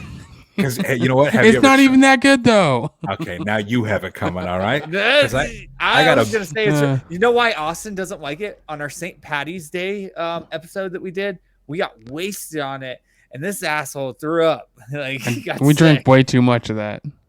Oh, well, I thought it was really good. If you can't handle the heat, get out of the kitchen, baby. Okay. Oh no, we drank way too many Irish car bombs that day. That shit is good. That's the only whiskey I have. I have got about 3 bottles upstairs ready to go at a moment's notice. He sold it for a ridiculous amount of money. Oh yeah, dude. That's the thing. He never has to fight again. He doesn't have to do shit again. He does it because he loves it. And no, I love Conor McGregor. I am a little nervous about the fight, to be honest. I mean, Dustin Poirier is obviously, I mean, even from the second fight, not who Conor McGregor fought the first time. Obviously. He fought him first time in 2016 or something? I don't even remember. It was the John Jones Cormier fight. A long time ago. It was a long ass time ago. And I just, he's Dustin Poirier is a gangster, and he's a journeyman, and he freaking has worked his way up to where he's at now. And he's a great fighter. And Conor McGregor is floating on yachts and smoking cigars and hanging out at clubs, and it's just not the same, because back then Conor McGregor was still super hungry for it, right? So it's just not the same anymore. But am I excited for the fight? Obviously. Do I think Conor McGregor will win? I hope so. I hope he does. He really freaking needs it. But at the end of the day, like I love Conor McGregor. I just love what he's done for the sport. I love who he is as a character. He's an entertainer. He's so entertaining. There's nobody else like he's so entertaining. And speaking of MMA, kind of, what are your thoughts on the Logan Paul fights? Then they're incredible. It's incredible. Like I am all about, if you can get that bag, go get your fucking bag. I don't care. People want to have this prestige about boxing. Like, oh, the beautiful art, the craft of boxing. Like, all right, we're punching people in the face. Right. Like if 2 kids who have created a platform, by the way, not easy to do, and have created this massive audience, not easy to do. Oh yeah. And now able to turn that audience into pay-per-view buys, also not easy to do. Ask any of the other professional fighters out there. Ask John Jones about pay-per-view buys. These kids, exactly. But he's the greatest fighter in the world. I love John Jones. He's right. But he doesn't sell seats. But he doesn't sell seats. So it's like these kids have found a way to do all that. And they want to fight whoever they want to fight. I'm down for it. I've bought both of of their fights. Absolutely. So what do you think? Do you think that he's going to fight Conor McGregor? I mean, the money would be insane. Well, yeah. Yeah. And it's all, I mean, that's what it's all about. I mean, when it comes down to it, it's all about publicity and how many tickets they can sell. Yeah, yeah. And the name Conor McGregor sells tickets. Yeah. You know, it doesn't matter who he's fighting. If the name Conor McGregor is in there, he's going to sell fights. If Conor McGregor decided to have a Fight Tony. match, he doesn't need to fight. Like, he could literally do badminton and he would fucking sell tickets to that shit. So it's like, Right, yeah. he's It's just his name. entertaining. He's entertaining. And the Paul brothers are entertaining, you know. One of them is a little, you know, he's a douchebag. I think Logan Paul's really turned it around. Yeah, definitely. Yeah, you know, compared to definitely. their YouTube days. Yeah, Yeah. like, Jake is still just a complete douchebag. But Jake's I young love him still, for it. too. I love him for it. You know, got your hat. He fucking took Floyd Mayweather's hat off of his head. Like, that's hilarious, dude. He That's got a hilarious. tattoo of it before he went and did it. And that then was just for publicity, just to sell dude, tickets. That night, fuck tickets. That night, he had T-shirts on his website. Got your And hat, and he hats. made Oh, yeah. he made $3 million that night off of Got Mhm. Your Hat shirts. Like, Oh, yeah. the dude is on another level, and people hate him for it. I love him for it. Fuck it. I don't care. I don't want to hang out with the guy. Yeah. Oh, come on. I think you can go be best friends with him, Tony. No, but I respect the hustle. Right. And so my thoughts on Conor McGregor is, I mean, yes, he's a good entertainer, and he was a good fighter. I think he's definitely lost what he had, though. Because especially in the last, like, 2 fights, he's definitely gone downhill compared to when he was in his prime. Yeah. Because I think he's got too comfortable. Yeah. Yeah. So he's not, like you said, he's not as hungry as he was. I mean, that's fair. I can't even argue that. It's fair. And I mean, he just doesn't have the drive to. All he wants to do now is just put on a good show, Right. more Right. than beat the living shit out of somebody for the money. 'Cause Right. like you said, it's not like he's hurting for money. No. When he was broke Conor McGregor, when he was Mystic Mac, bro, there was never a better time to be a fight fan. When Conor Right. McGregor was calling fights and then making it happen, it was like, Yeah. this guy's incredible. Like, it was Yeah. insane. And that's that he's not the same guy. He's not that same No, guy. he's way too comfortable now, and you can see it in his last 2 fights where he's just went downhill. Yeah. The And only contradiction to that in the UFC that I've recently observed is, I would say, like Francis Ngannou yeah, Francis Ngannou. going from such a rough life. I'm assuming both of you may Yeah. have heard the podcast Yeah. he was on Yeah, for it's Rogan. crazy. Holy When he had to go, Crazy wait, life. he was dude. dropped in the desert and had to like go 14 back times or 7 Yeah. times or something like that. Like, yeah, left something for dead. ridiculous. And now he's living a luxurious but humble life, and he's still like the most dominant. I see ALY in the background. I see Allie moving around back there. She's moving shit around. Anyways, yeah, no, it's so.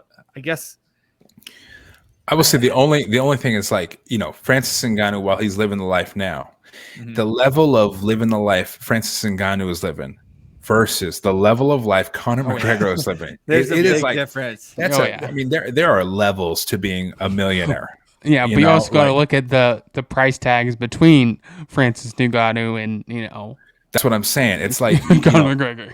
yeah, I could live a humble life having $10 million. Right. But if I had $500 million, Right, like Conor McGregor. I'd be a fucking maniac. Like, Right. Yeah. that's a huge, a vast difference of money between the two. And so, like, I don't know. I think, but I mean, also Francis Ngannou is a humble person. He's not. Yeah. He's not. He's Well, not. it's Yeah, 'cause he's he's not had- very outspoken. Yeah. Yeah, No, he's not. and that was because of his upbringing. Right. Yeah.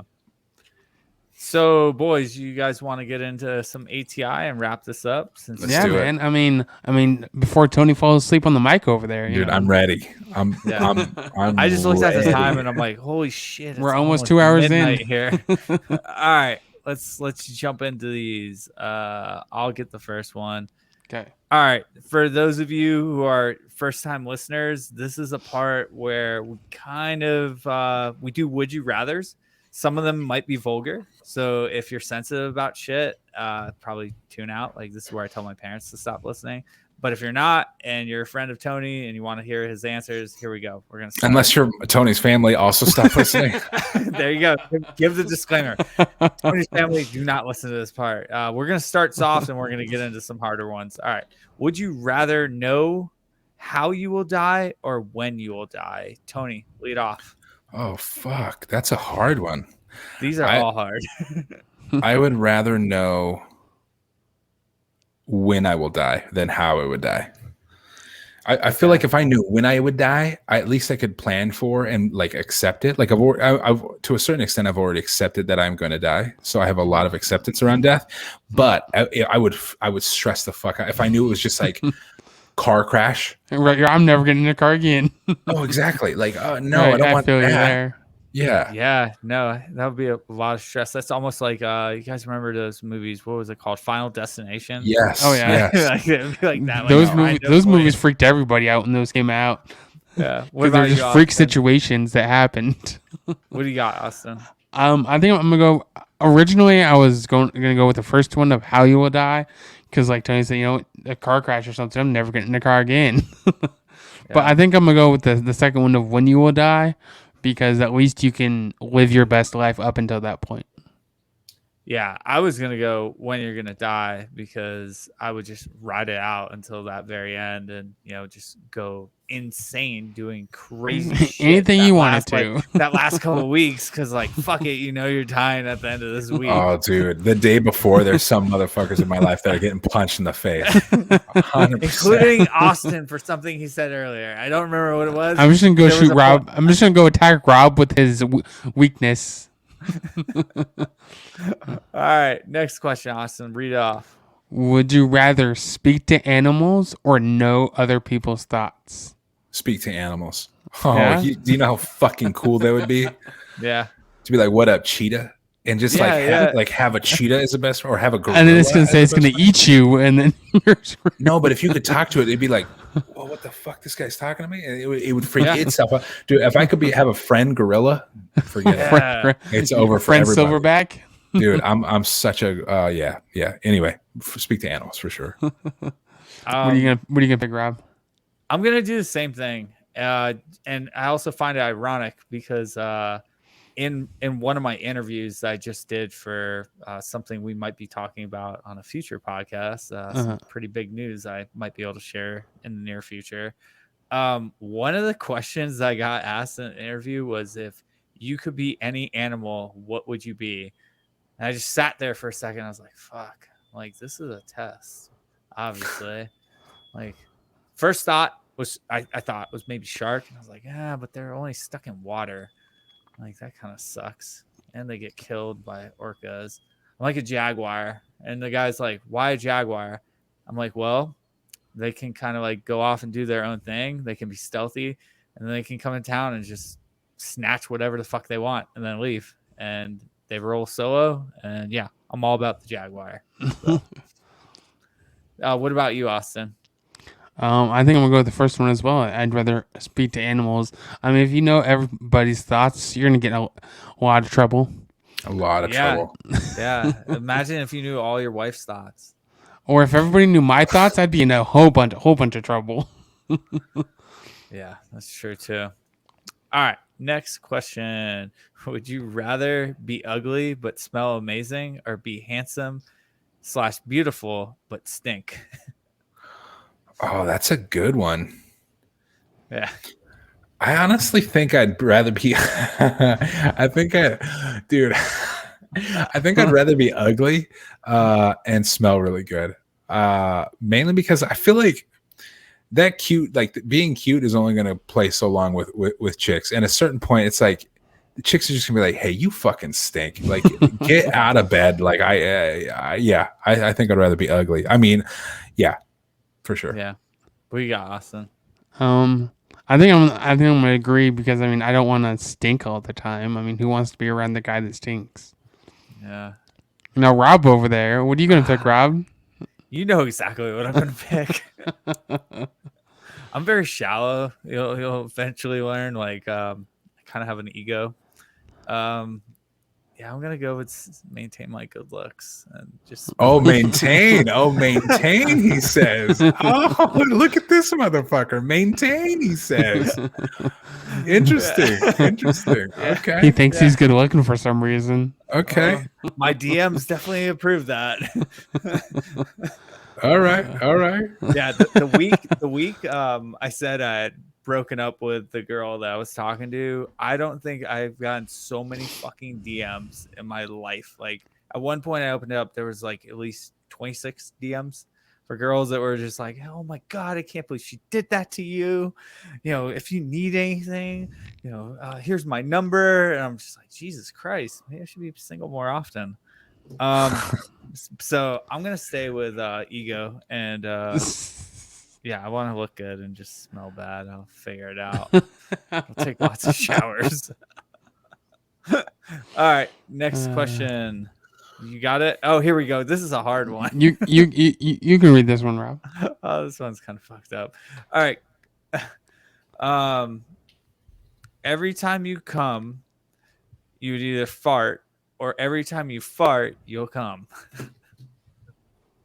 Austin, answer first. Give our guests a break here. I mean, I'm definitely doing this. You know, I'm gonna fart every time I come. I mean, I'm not doing the other one. You're gonna fart every time you come. Yeah, if I'm having sex, I'd rather fart than fart and then instantly come. If I'm out in public, you know, and I fart, I don't want to come my pants. No, I'm good. Are you insane? Are you actually insane? It's called married. My wife won't care. My wife. No, I mean, she might be mad, but she'll live. No, hell no. I'm coming. I'm coming. Every time you fart, you're gonna come. Just fill the pants up, man. Dude, they got pads. They got diapers. Diapers. Tony's going to wear a diaper in public.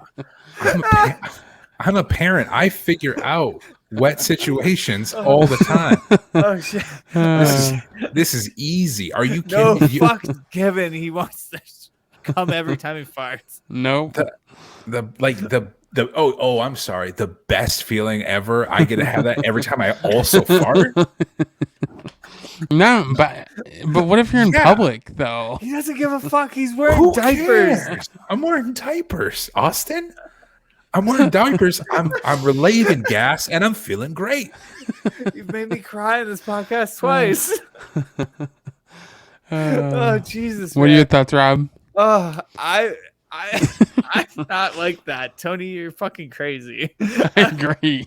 I'm gonna fart every time I come. Fuck exactly. I might not get second lays from those one night stands, but fuck it. Yeah, nope. I'm not going around in public. Just nope. Okay, next question. You got it. Would you rather have the ability to see 150 years back in time or 150 years into the future? Ooh, okay, well, let's think about this. How 150 years in the past is what? 20 You say 20? Yeah, it's 2001. No, it would be like 1880. 1880. Yeah, it'd be like 1880. 1880 is not far enough back for me. Honestly, yeah, you can go medieval times. And let me tell you something. Being a person of color, I don't want anything to do with 1880. Okay, I'm good. I'm good right here in 2021. I don't need my brown ass walking around. Oh my god. Kansas at 1881. No, I think I'm going to go 150 years in the future. If I could go back to see dinosaurs, I'd go back to see dinosaurs immediately, no questions. Yeah. But that's not enough far back. So, future. Okay, fair enough. Okay. I already have a feeling I know what you're going to answer, Austin. I think I'm going to go back 150 years. Really? You Yeah. wouldn't want to go 150 years in the future? I don't know. Well, I mean, so the only thing I see about the future is the future that you go see. Like if you go see it today, could be different than the future you get to in 150 years. I don't know how that made sense, but okay. I think it's supposed to be whatever is actually going to happen in 150 years. I think the way the question is preference or written. Yes, written. But I'm gonna go back 150 years. I'm white. It's okay. Oh my God. And we got canceled on episode 21. Awesome.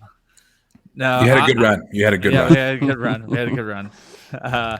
Yeah, no, I'm going forward. I want to see what Elon Musk has done and if he stayed alive. So I'm If going he forward. stayed alive. Elon Musk is an alien, so he'd probably be alive. All right. Who's next to read? Me? No, yeah, you're next. Would you rather lose your sight or your memories? Sight, 100%. Okay. Yeah, easy. Awesome. I'm gonna go with sight too because, I mean, you can't replace your memories.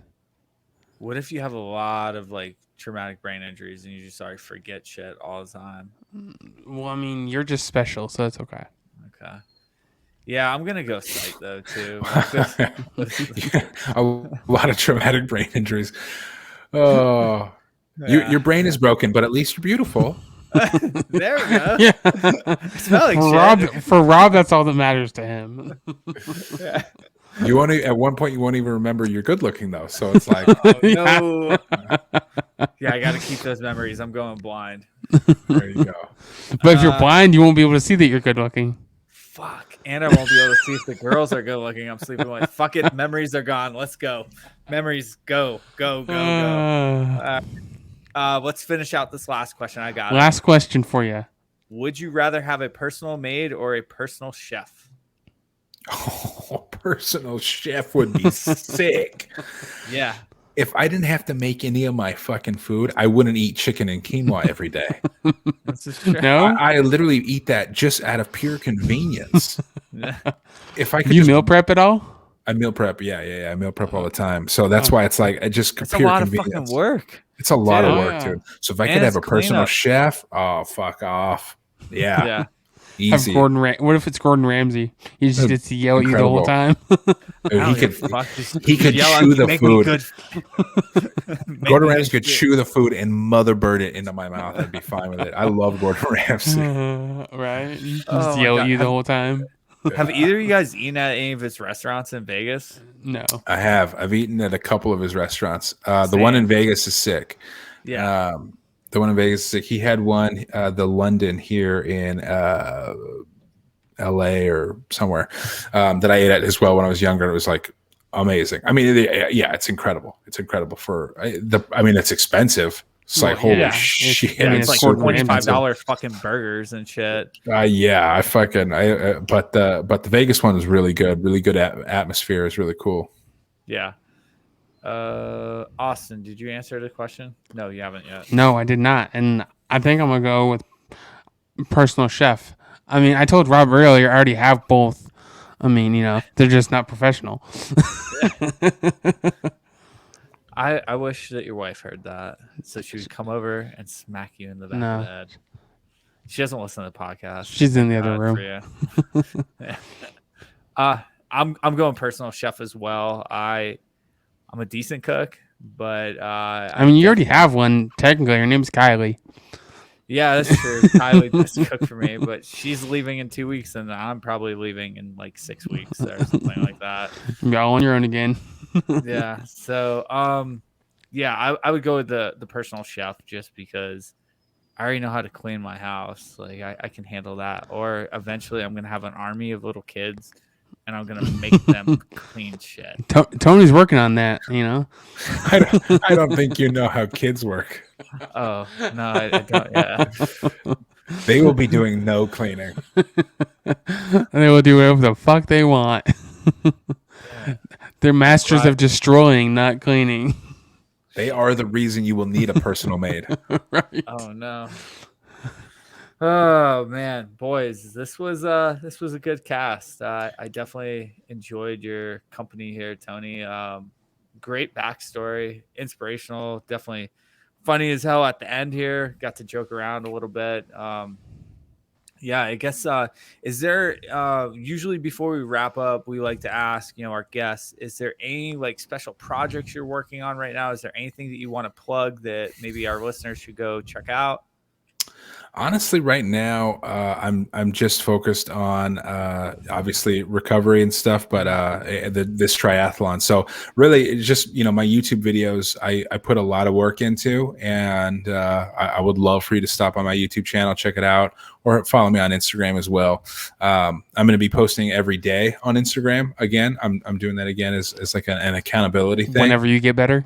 Exactly. Whenever I get better, I've even been posted. I posted a couple times from the hospital as well when I felt up to it. But yeah. So just the support on YouTube and Instagram is the most meaningful thing for me. So that's really like my big projects, fitness wise. So I would love the support there. And holy shit, this is the longest podcast I've ever done with Focus Fight Finish. So if 2 hours. if there are any Focus Fight Finish fans that made it this far, DM me Silverback. If you DM me Silverback, I'll know you're a real one and you made it all the way through, because that'd be sick. Cool. That'd be dope. Yeah, I mean, some people do and then some people don't, I mean, yeah, I want to know the real ones. I gotta find my real ones. We should start doing that. We should start having like a special like code word at the very end. Yeah, and like do it for like a giveaway for the first person that like reaches out to us and says what that code is.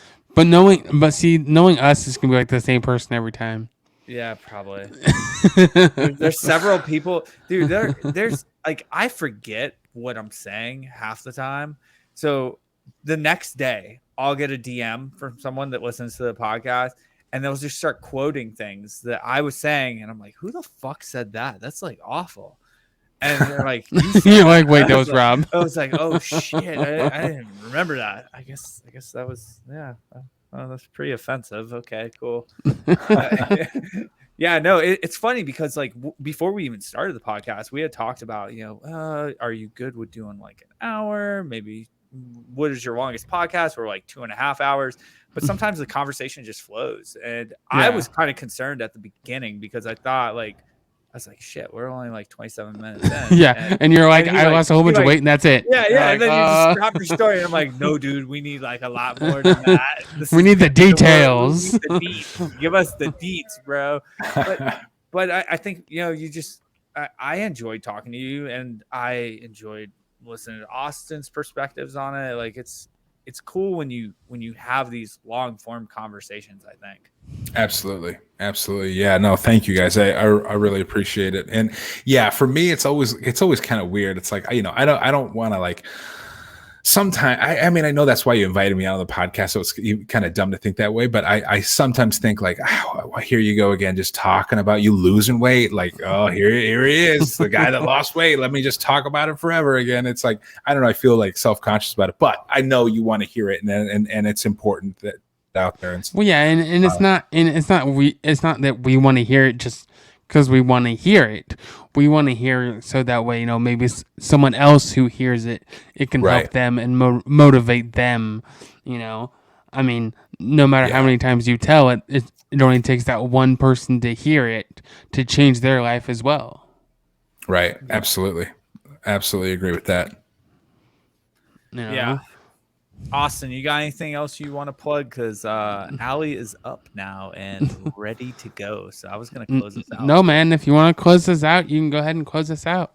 Okay, everyone. Well, this was the Fight Like Hell podcast, episode 21. If you're not following us on social media, go ahead and follow us on our Instagram. For whatever reason, you love our other pages, Save Our Six and Vigilant and Humble, and no one likes to follow Fight Like Hell podcast Instagram. So definitely send us a follow on there. And more importantly, if you're new to this, go ahead and hit that like, subscribe on our YouTube. Also do that on Apple. Any place that you listen to podcasts, you have the option to follow us. We release podcasts every single Monday. And I guess that's it. That's all I got. I hear Allie whining in the background, so I should probably wrap this up. All right. Thanks for everyone joining us. Peace. Thanks, guys.